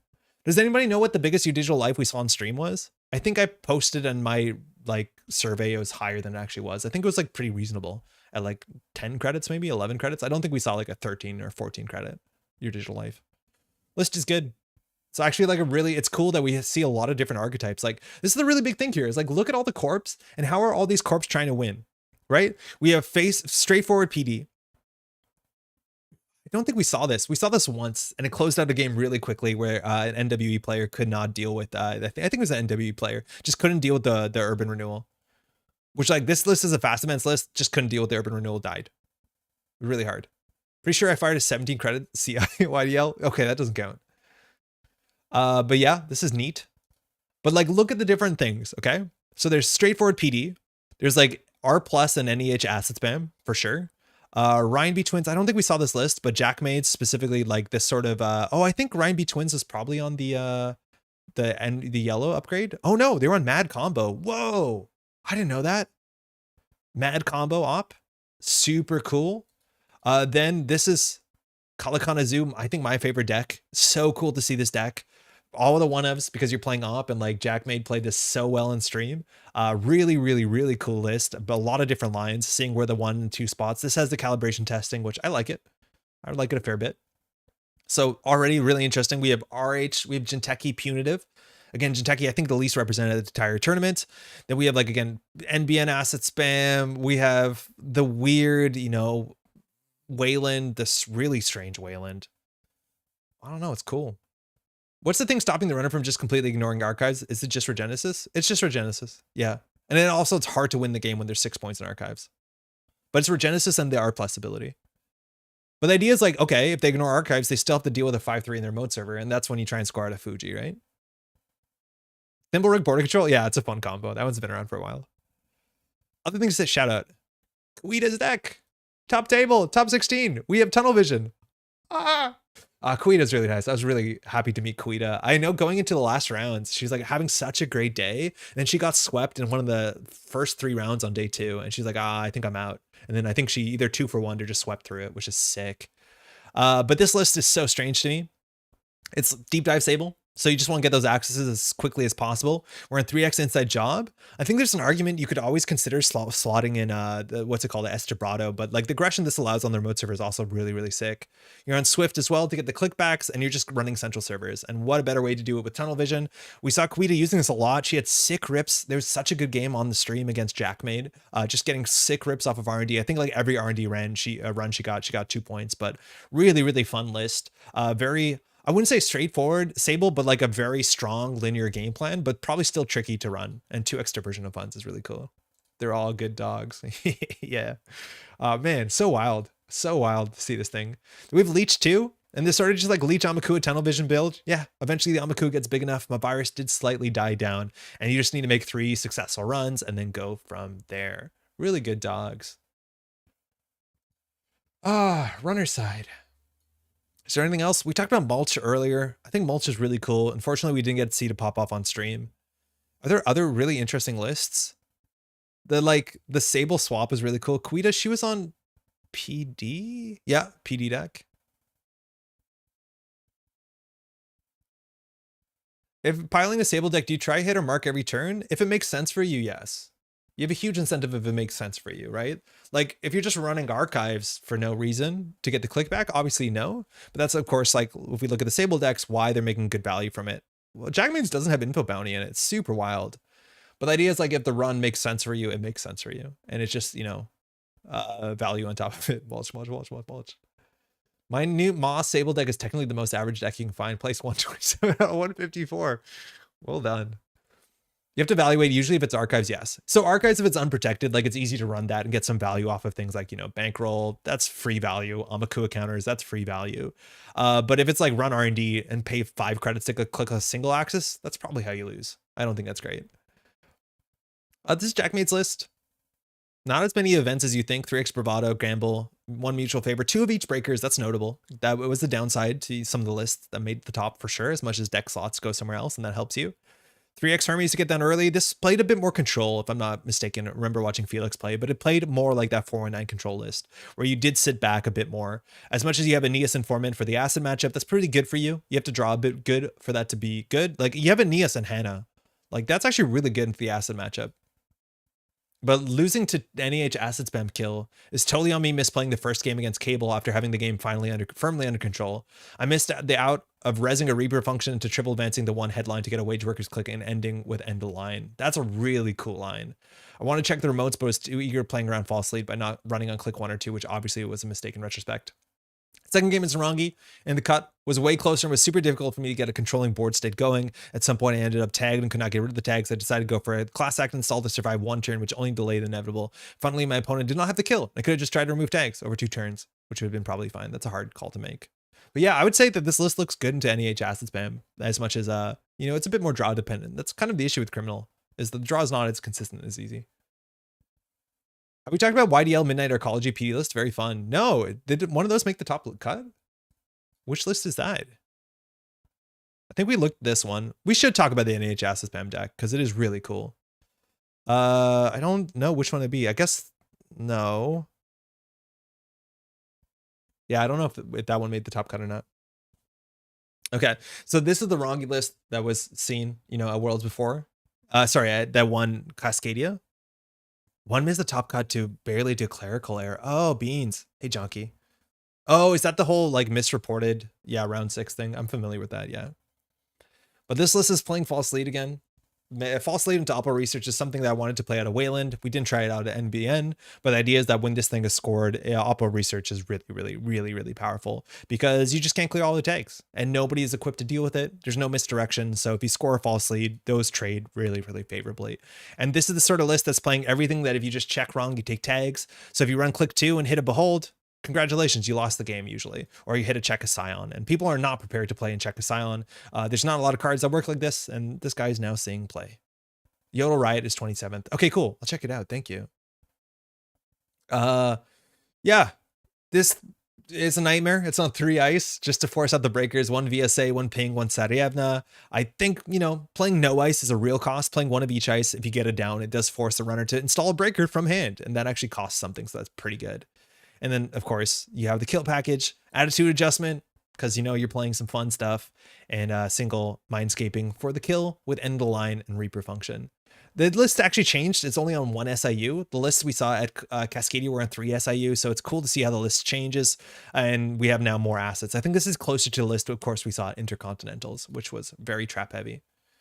Super late to show. Hope everyone's having a great day. Lazy, hope you're doing well too. Oh, Net Dead. 27th star undefeated worlds. Yeah, there was a clerical error.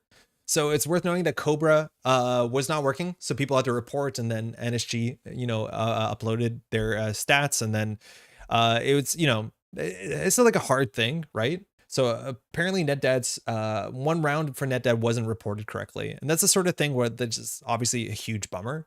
It's super important that between rounds, you're checking to see that your standings are reported correctly. That's a bit more difficult thing to do when you can't access Cobra itself. So you have to go online. And yeah, it's an ugly spot too, right?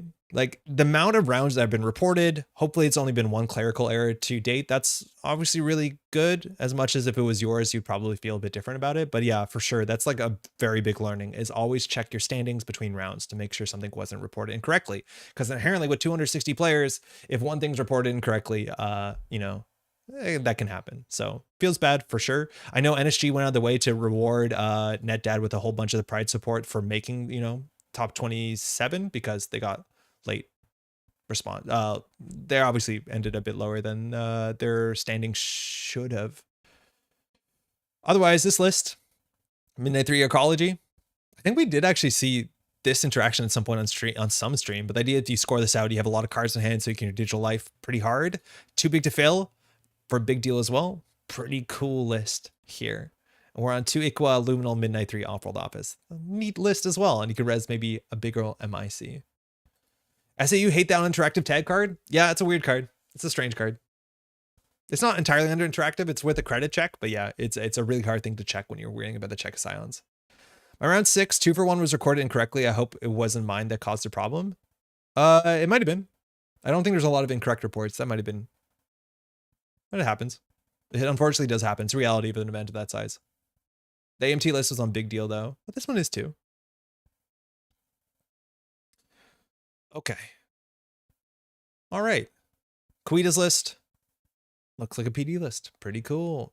We did go try and fixing the first thing Sunday morning. Yeah, at that point, it's pretty too late if it's after round 6. I don't know what happens at that point.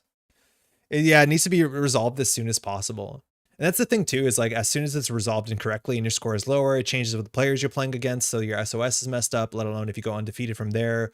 Would you go undefeated if you placed higher and played against different opponents? Like it's obviously such a mess. It's impossible to fix. So it needs to be caught as soon as possible.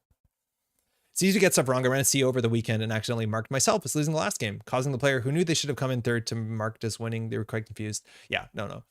Again, like I'm not trying to say this is NetDad's fault. It's really hard to organize an event of this size. There was issues with Cobra, so self-reporting doesn't work. So it has to be done. But if there's only one error in this many, like that's still a stunning result. But yeah, you have to check your standings. You couldn't even check online because they closed Cobra. Yeah, exactly. You can't check online. So you have to check on like the Discord that was posted. You have to go to someone. So it was not an easy workflow for that, for sure. In terms of like the problems with Cobra, from what I heard on the technical side, the issues they ran into were like resolvable and they were resolved. So if you ever look at this and say like, oh, I want to run a 100-person event, a 200-person event, can I work with Cobra or do I have to do it privately? The answer I've heard is that Cobra should be working for big events of that size. It was a one-off technical error that was resolved very quickly, graciously to all the NSG staff on site and remotely that could work together to resolve the issue. But the problem isn't that Cobra cannot scale to do 260 players self-registering, which is cool. That's really good to know. It's not that it's doomed. It's just like there was a problem technically on that day that was resolved. So that's good. That's at least good. All right. My brain right now thinks it's like 8:30. You could also use Aesop's tables. Jeff, what do you think Worlds next year is going to be? You think it's SSS? World Startup Main Event. Okay, so hear me out. Jeff, you were on stream and you said that the way that Startup was ran last year at Worlds didn't seem to be great for Startup. And so there was a changed format in which people could drop in and drop out. And that was better. I don't understand that fully. I feel like the fact that Startup was like, especially because there was 3 rounds on day 2, which like that had to happen, of course. I feel like Startup, like, I don't know. I feel like it got less of a limelight. I don't know if that was by design or not, but it's a really hard thing to do. So Startup was 10 rounds. So looking at this, like Tradon, who came in first, didn't even play 10 rounds, right? Like if I'm not mistaken, that's 4 + 4 + 1 loss. That's 9 rounds. So to understand that like even winning Startup, they didn't play all 10 rounds is really kind of funny. So you look at Test Running, who actually played 10 rounds, but lost 1 round. They just did slightly worse on strength of schedule. Yeah. Really interesting. So then like you look at Wiki ended up playing only 9 rounds as well. So almost, yeah, playing 10 rounds is kind of rare because that means on day 2, you had to start knowing I'm going to only playing Startup. And there's a lot of people that played and dropped in and dropped out so they could participate in 1 round. Like there's so many players that are like this that dropped in and dropped out just so they could participate in 1 round so they had access to prize support. I'm not dunking on any people. I think that's the right thing to do. If I was in that situation and I didn't want to play Startup, I would still, participate for, or the ability that you can get prize support. But yeah, it's I don't know. I feel like Startup was like so much weirder this year that was less structured. It was only 10 rounds of single-sided Swiss, no top cut. And funny enough, there's 2 players. It was actually decided by strength of schedule, which I think was kind of a surprise. I'm excited for SSS. Yeah, always. There was a similar error in round 8 reports, but the TOs managed to more or less resolve that during round 9. Oh, that's really cool. That's good to know. How's the ASOP look for 250 players used at the same time? Just so far, no issues. But to be fair with Cobra, it was not actually a load issue. Yeah, again, the issue with Cobra was not a load issue. from what I've heard. I played 6 rounds, I think, came in after round 3, dropped for round 10. Yeah, there's a lot of players like that would either, came in late, played, and then dropped out, or just played for 1 round. Like, there's so many people that participated with this in such a different way. And there was a lot of players too that were like hardcore grinding startups. So like, it's definitely a mixed field of how people interacted with Startup Championship. Except are great for my 9-person CO. Thanks, Suzanne Good. We played Chimera, which is dope. People played Chimera. People were playing like Blood on the Clock Tower. There was a lot of different things going on the day too. Yeah. I played 3 rounds with decks that were handed to me, missing cards that I just swapped and stuff that was legal. Yeah, there's a lot of people that just want to like, play some rounds of startup for prize support, stuff like that. Okay. That's cool. Is there anything else we want to go over? I don't know. Last year we had almost no side events fire, so I was much happier to see more of those things. The side event support was really, really good because you could go up and like NSG provided you with like real prize support from their prize support pool for any side event that you wanted to run. So you wanted to play an internal side event pool? Cool. Here's some like alters, some steel skin scarring, stuff like that. Like there's a lot of really cool stuff that you could get away with. There's always Arkham LCG Kaku. What do you mean? I got a win with an S Debrado twinning play, so that was cool. I have a bad Crim deck problem. Startup won't look like this next year. Anywhere he goes, he will blend the clock tower. I went 4-2. I didn't think 5-2 would get me anything anyway, so I went and played the Seattle random format. Oh, Chimera? It's cool. If you're in the NAH area, come to my standard CO this weekend on Saturday. It's going to be great. Do you have a link to something, Eric? Even if you give it to me later, I'll add it to the YouTube show notes. We were talking about putting Estebrado in our Crim deck. With the twinning, I think Estebrado is kind of reasonable, as much as like you lose the inside job on the remote. Getting a champ card on SOS is a bit weird, though. I don't know if you get a champ card for Startup. Because Startup isn't the World Championship. It's just the Startup Championship. It's no longer has the world in the title. I don't know what the prize support is. Maybe you do. Chimera. I know there's going to be another Chimera tournament coming up recently in the near future. Abraham, if I'm not mistaken, has reached out. I need to respond to him. I think it might be streamed. I think he's asking for support for that. I'm not sure when the time of the date is, but I'll let you know as soon as we know. But I know there's going to be another Chimera organized play event. 3 was too many, but honestly, 1x line 20 wake is pretty sweet. Other tangents include Earthborn Rangers. I have played Earthborn Rangers very early in an early demo, and I want to play the game. I'll play it in person at some point soon. Steel Skin Art is my favorite art of the weekend. Happy to have taken part in Cube Draft. Oh, we can go over some prize support stuff. We have a bunch of stuff, some shinies to show off. Hold on. How do I do wide camera? Chimera gives me everyone drafted bad feels, which makes for interesting games. I've heard good stuff. You get a likeness, but a card, but a champ design card, but not a champ design card. Right. Okay. Stuff we can show off that we got from Worlds. So from top, what was the top 16 teams? We got the Atea mirror. Oh, you can see the screen. Again, we said this earlier on. These are all from Yakuza. Really nice to finally meet Elwin in person. He's been doing this sort of stuff, this prize support, for a really long time. And the middle of the spiderweb, the Atea itself, is Barcelona, which is such a cute little kind of nod to that. On top of that, he was kind enough to give me this early kind of prototype of a mirrored Atea. So it's the same thing, but on a test run of some type. I think the material like kind of cracked a bit, so it looks really cool, but there's not a lot of these out. There's a lot of these like test ofs that he has, like 1 to 3 of these that he makes, and so then he sells them or gives them out, which is really, really kind. Yeah, very, very shiny. Speaking of shiny, also, actually, this is not shiny. This is a really funny one.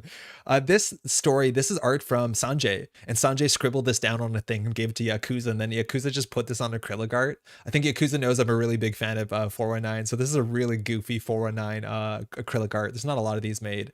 It says, the first time the corp installs a thing, hold on, it's hard to read backwards. They gotta show you unless the price is right. 45.15. Shout out to Sanjay, who also has one of these. These are really cute. The other one, this is a gift. This is so cute, from Josh from Orbital, who is with us on the stream team. Handed these out to the stream team. This is from Alexis Spicer. It's an RSN art. Frog around and find out. Really, really cool. Another really nice acrylic. So I didn't know if these were on sale at the event. I didn't see that much. You jaded froghead. It's really nice. Other stuff.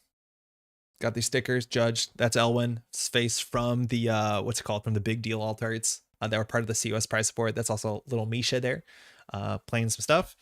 Then there's a whole bunch of prize support. Just like, this is a really big thing as a volunteer. If you want to get involved, NSG, like, gives you stuff for being volunteers. So there's a whole bunch of stuff we have here, which is basically like all the art stuff that you can get through the event. So like some Chesvas, the Mavirus, love the Mavirus. Man, this is the card that needs a good alt art, and Cat delivered.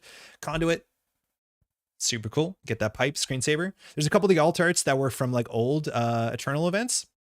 So like Account Siphon and Estelle Moon, these have existed before. I played Estelle Moon. I didn't play the full art Estelle Moon. I played my Estelle Moon that I had. I felt like playing in Eternal, you want to play the cards that you have access to, that are your cards. So like that Estelle Moon exists. They're on sale in barely limited quantities or slightly different color. I missed out on them, sadly. I missed out on buying a bunch of the Yakuza stuff. I wanted to buy a Yakuza op, and they sold out a bit sooner. I should have bought a Reality Plus 2 as well. These are the full art avatar of the runners from what's it called, from Borealis. The backs are also like, I love that they're doing this. Make the backs full arts without text, so you can sleeve them whichever way you want. And in fact, when it comes to Pudma, it's even like zoomed in, which is really cool. I love those. That's really nice. What else are we working with?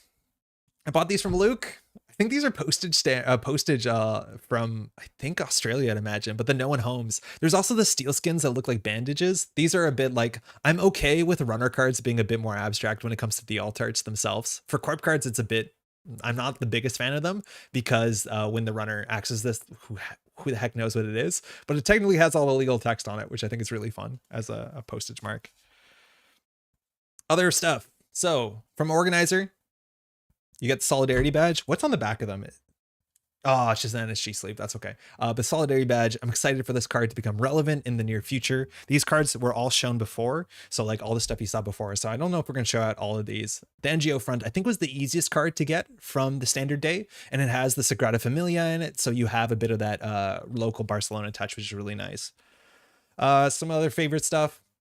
Punitive, so nice from the start of the event. A lot of these you saw online are really fun to see as well. The Botulises, there are 3 of each of them, just to see what the full art's on these. There's one from every color, so meant to be one from every format. So this is, I think, the startup one, because it's eating a Hakarl. Then you have the one eating an Eli 1.0. I think that's meant to be Eternal, as much as Eli's relevant in, well, not relevant, but legal in all factions. And this is meant to be a Brawn with Strangling the Ravens. I love how happy the botches look like. This is Alexis as well, right? Yeah, Alexis Spicer. So the same artist who did the Frogran Find Out. Other stuff that is specifically neat, we showed off a bunch of the cards already from the Italian players, which was really, really cute. I like them a lot. Oh, this was, I don't exactly know how this was made, but there was an original Scataminga of Tranquility Home Grid. That couple in the middle is Percomus and Mar. Mar, mind you, a huge organizer over the event, and I got an extra copy and asked PSK and Percomus to sign it, which is really, really cute. Otherwise, am I missing something? It's a big pile of stuff. I think that might be it. Oh yeah, these. Oh yeah, these are from local. This is from Nick and Amanda. They commissioned these alt arts of both of them. I think the arts actually go together. Maybe on the other way. Yeah, on the other way. Of the 2 of them, they're a local couple, so they made 2 of their favorite cards. So it's a Telework and a Spark of Inspiration, and they have the versions of them on the back. They're cats. Really cute. Thanks, y'all. And Geofront is so pretty. It's really nice, and I like that the alt arts for cards like that are like so. They're very, very common in, you know, in standard, that more players who don't have access to FFGs have a way to play that card without proxying it. Same for Rashida. I think Rashida alt art came out a really long time ago, and it's another sort of card that I feel like a lot more players should have some access to, which is fantastic. Oh, other stuff to shout out. Shit, I don't know who made these. But there's little nice tag tokens in a pink and purple and bad pub tokens. I got these from my partner. She really liked them. She doesn't have good tokens for these. I don't know who made these. Is it Luke, maybe? You got some dice for testing? Oh, yo. That's very true. I do have the mark die. I don't have them on me. But yeah, Kuba made these like really great mark die, and then there's these special ones that were a different color. I don't have them right here. I'll show them on stream on Thursday. You're totally right. I'm not sure where exactly I put them, but they're not with my cards, which are all I have here. Those are Alexis's tokens. Oh, those are Alexis's too. Okay, thank you. Yeah. And then final tokens. These are the shinies. I haven't actually taken these out of the bag yet. This is again why I don't have the mark die in front of me. But these are the sort of acrylic tokens that Cat put together. So there's a whole bunch of them. I picked my 3 favorites. So we have a frog. Not actually sure why. Living Mural, I guess, but just for general Arasana. And then we have the Cubon, soon to leave the format. Not soon, in a year. Love the little fish. And then I think my favorite by a yard, having a really nice metal Banhar bird. I'm not sure. I'm pretty sure this is a Banhar bird. I saw a lot of people talking about what the tokens were meant to be. Like there was a little squid thing, understanding whether that was a botulus or an Ika. I'm pretty sure it was an Ika, but cat, you can let everyone know. And if we showed this earlier, but these are from some of the Italian players we played again in COS who made a bunch of alt-arts, including a shiny cyberpunk looking overclock. You get Unsmiling Sarievna, no smile there. And tomorrow's headline and Trias model Bioroids. Really cute. They were around 4. Very cool. They're worth to buy these card arts without being at one of the events. They look so cool. Impermanent, you can definitely reach out. So a bunch of those artists have stores available. A lot of the stuff too is like, you know, official prize support. So that's not going to be possible. Like this is official prize support. So you're not going to be able to purchase this from my understanding. But for a lot of players like the acrylic tokens, Cat has their own page. Cat can maybe plug a better link, but make playing cards, it's Kizra. So you can reach out. There are definitely ways. The shop, mind you, I think made, oh, hold on, I'm not showing my screen. The shop, I think NSG had a shop up front where people could sell their own alt-arts, and I think they made a killing. I think they realized that they made a killing, that there was so many people buying. Mind you, I have a t-shirt that's in the wash right now that has it's Arisanas t-shirt with the frog on it. It's in the wash. We have to wash everything. Worried about bed bugs. Europe is, you know, they're having a problem out there. But like, yeah, NSG absolutely popped off. They made a fair bit of money from the store. So I think they understand there's a huge, you know, willingness to buy cool Netrunner merch. Also, I think all the art sold at the event, which is fantastic, or was raffled off, which is really good. There was even t-shirts from like, I was so surprised to see also t-shirts from Adam Doyle, like official Adam Doyle t-shirt with Amakua or with Chestushka. And I think there might've been one more, but really, really cool just to understand that there's so many people out there that want more Arisana, or sorry, not Arisana, but more Netrunner art in general. I do not have the acrylic tokens on the storefront yet. Yeah. Those tokens absolutely saved me from over MU game losses on the day. Yeah, 100%. I saw a Reaper Function shirt. Oh yeah, that was it. That was the third one. You're right. It was Reaper Function. It was Chestushka, and it was Amakua.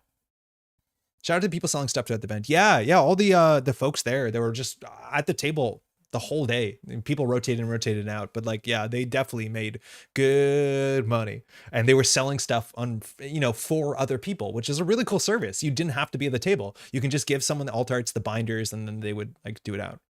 How does Rongi not have a Reaper Function shirt? I played against a player who had an Orbit blue-green tag token and I had yellow. We swapped half of them, so I now have both colors. Oh, I didn't know Orbits had different tokens. Well, actually, maybe I did. I don't know. I have only Orbits credit tokens. I was happy to use Orbits recurring credit tokens to play Wizard for the first time in a long time. It's really great. I want Adam Doyle's Eater and Reaver playmat. Oh, Adam Doyle stuff is all up on the Inked playmat. Inked gaming site. Is it Inked Gaming? I don't know. Inked Adam Doyle and Liga all have really good Inked Gaming stores. We have players in our local meta that have a bunch of the Adam Doyle playmats. If you want to get the ones that have the stitched edging, it's worth the $5 if you ask me. But Adam Doyle already has a lot of stuff up on his website, including Amakua, Eater, and Reaver. Yeah, Reaver playmat. That Reaver playmat's actually quite nice. Even just like the simplicity of Enigma is kind of cool. Oh, some of these are new. I haven't seen these for a bit. But yeah, there's a lot of stuff out there. And I think NSG understands that they need to update their store because there's so much stuff that they would sell it so quickly if they had it. A bunch of this looks like Netrunner card that didn't come out. Okay, I think that's it for today. Sorry that we play no gameplay. We'll be back on Thursday with Pat. Still a bit jet lagged, so I think it feels a bit later than it is. Still a lot of work to do. But yeah, thanks so much for hanging out. I think those are MTG. Oh, that makes sense. I know Liga does a lot of work for MTG right now. The Eater Mask? Yeah, the Eater Mask is pretty fun. That is it. If you have any questions, I'm going to go back. I have to answer a whole bunch of YouTube comments because we've been out for a while. So there's a lot of comments on the videos. Again, our videos have been going up. We're going to have a bit of a pause before the next come out. We have a couple more. We're basically hitting the lower finals, I think is the next video we're at. The semifinals. And we'll go from there. I think that's it. Hopefully y'all had a great time at Worlds. Again, so excited to meet everyone who came up and said hi. Huge shout out for NSG. This was the second biggest Worlds ever, let alone the biggest NSG Worlds. And every year it keeps getting bigger and bigger and bigger, which is absolutely so astounding. There was so much good news with the event, you know, with the rotation, NetRunnerDB version 2.0. The turnout was great. It was so nice to see everyone come together. The finals were fantastic. The decks were good. The meta seems really fun. So overall, like, huge success, like just genuinely huge success. It's can't ask for better. Oh, Russell, awesome to see you there again. Yeah, it was really nice to see you and to catch up. It's been a while. I think the last time we, like, if I'm not mistaken, we got to talk in person was like 6 years ago, maybe. It was my fave Worlds. Yeah, fantastic. Can't wait for American Worlds next year. Finally make it out to one. All we know, it's going to be maybe a Western Worlds. Could be Canada again, is all I'm saying. Is all, no, yeah, probably. We'll know. Thanks for doing a stream. Heck of a lot of work. Oh, like the NSG stream again. I'm gonna, and maybe we'll end with this again. A lot of people came up to me during the event to be like, "Hey, I'd love to commentate," and they were talking to me as if I was an authority on the stream. I wasn't. I genuinely wasn't. All of the hard work that happened at NSG stream side, that was largely NSG volunteers. So we shout out Lox and Axu and Not Yeti and all the other people behind the scene, like Swery helping set up stuff, Jeff helping set up, Josh Orbital doing, you know, comms and helping set up and stuff. And I shared the microphone with I was streaming with Guy, which is absolutely fantastic, with Captain Nice as well, with Orbital. I had a great time, but I did like literally the least work out of anybody on the stream team besides just talking to a microphone. So everyone did a great job. Mopus, I think, yeah, that's what I was thinking. It was Mopus. It was like 2018. That's a long time ago. I'm always happy when I hear people have those masks because I was the first one to contact them to make them because I wanted one. I was really worried I was giving a bad idea. Yeah, that's really funny, Grim. NSG Andre when? I don't know. This is like a really weird thing. It's like, okay, hear me out. So NSG does great stuff. I have always, I think also like I could definitely help NSG doing a lot of stuff like video stuff, you know, for sure. I think already this channel does enough stuff to help a Netrunner in a way that's NSG adjacent enough without being official. I always worry like, you know, Pat's part of NSG, that's good, but I kind of value us here not being specifically NSG so we can be, you know, somewhat critical if we need to be. And, you know, sometimes you do, sometimes you don't, but having a source that is like, you know, Netrunner stuff that's not NSG, there's some value to that. So it's a mixed bag. I'm really excited to work with NSG specifically next year, you know, for streaming stuff. If it's local, maybe we can get a bit more involved. I was like kind of excited selfishly to go to Worlds and just talk and not like have to do setup stuff as much as, you know, I found myself there Thursday being a volunteer and helping out and was really happy with that. So it's a mixed bag. Not being an NSG allows a lot more freedom to chat and stream. Yeah, that's a big thing, right? Like Jeff streams on SG. There's only certain things he can and can't say. And I do value, I feel like one of those like shitty YouTuber gamer stuff who's like, I like to be independent so I can say a slur or whatever. Like it's really wild, even behind the scenes. The amount of effort we put in on our stream to like line up with as much as NSG's like policies and guidelines is it's, you know, we try and do that.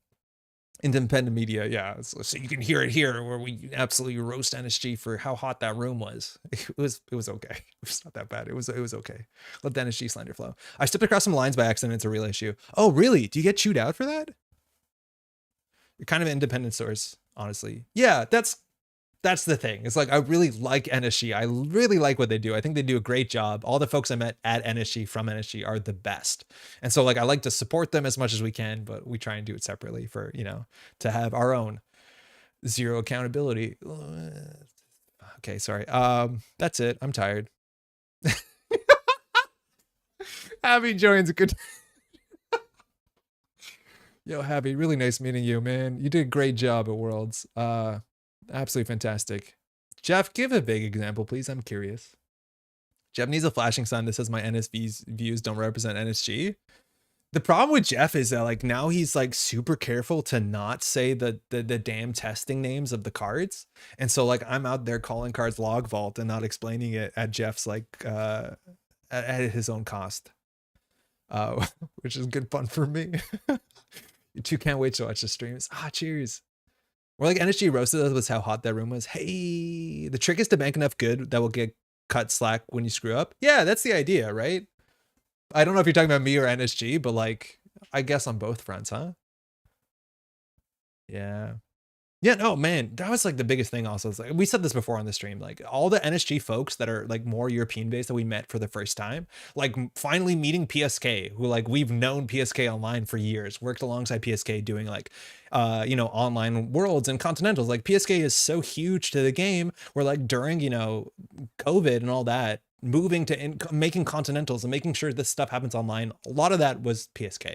So finally meeting, you know, Marin Percomas in person was so great. She did a fantastic job, laid down the law. It was absolutely fantastic. Meeting Ed for the first time, what a cool dude. Like Ed is just the guy to make stuff get done, to make sure everyone was comfortable. He got me an ice lolly. He was just like such a genuinely nice guy to make sure everyone's happy. Absolutely fantastic. And to meet Ian and all the people at HQ as well, like all the volunteers, there's people there who are joining from all levels of Netrunner play, all the judges. Oh man, it was so great. I was really good. Can't say enough of how great it was to see all the NSG people who put like, you have no idea how much work goes into making worlds happen. You have no idea how much work goes into making worlds happen. It is astounding. Even if you were there, it's hard to imagine. So yeah. Jeff does the end spades. The Continental's discussion about format was a complete own goal. Oh, what? Like, what do you mean by that, Jeff? Andre has stacked so much good, I would forgive microtransactions in a heartbeat. Yeah, on that note, like, hey, we can now dual stream onto Twitch, so subscribe. No, we'll figure that out at some point. Anywho, before I continue to ramble on niceties to all the folks at the Worlds team, will be another year, and now it's Jeff and Radiant's problem to get it sorted out. That's largely it. Thanks so much to everyone who said hi at Worlds. Thanks to everyone who watched this stream. Not this stream, but the World stream. It's really good. We're gonna have links to all the stuff we talked about in this video in the description on YouTube. You have to hit the more button and you're gonna see down. Oh, rep the Patreon. Yeah, we're on Patreon. Thanks so much to all the people who support this channel. I don't rep the Patreon enough on stream. We should figure out a better way to do it. But this content only exists largely because we are supported, so this can make sense. It's the middle of a Tuesday afternoon. That doesn't make a lot of sense. On that note, being in Europe and getting my videos posted at like 7 in the evening was so interesting to understand, you know, 5 to 6 hours to 7 hours is a huge difference when it comes to timing. So like, again, yeah, the streams that start at 2 a.m. don't make any sense. Glad that this Tuesday stream makes sense now. I was over in Europe. Feel like a shill repping mine since you don't? No, it's good. You should. I need to set that reminder to rep Patreon. Thank you, Jeff. Cool. I think that's it. Thanks so much. We'll be back on Thursday. Pat will be joining us. He's we had a great time in Pat. We did some tourism stuff together. It was really cute.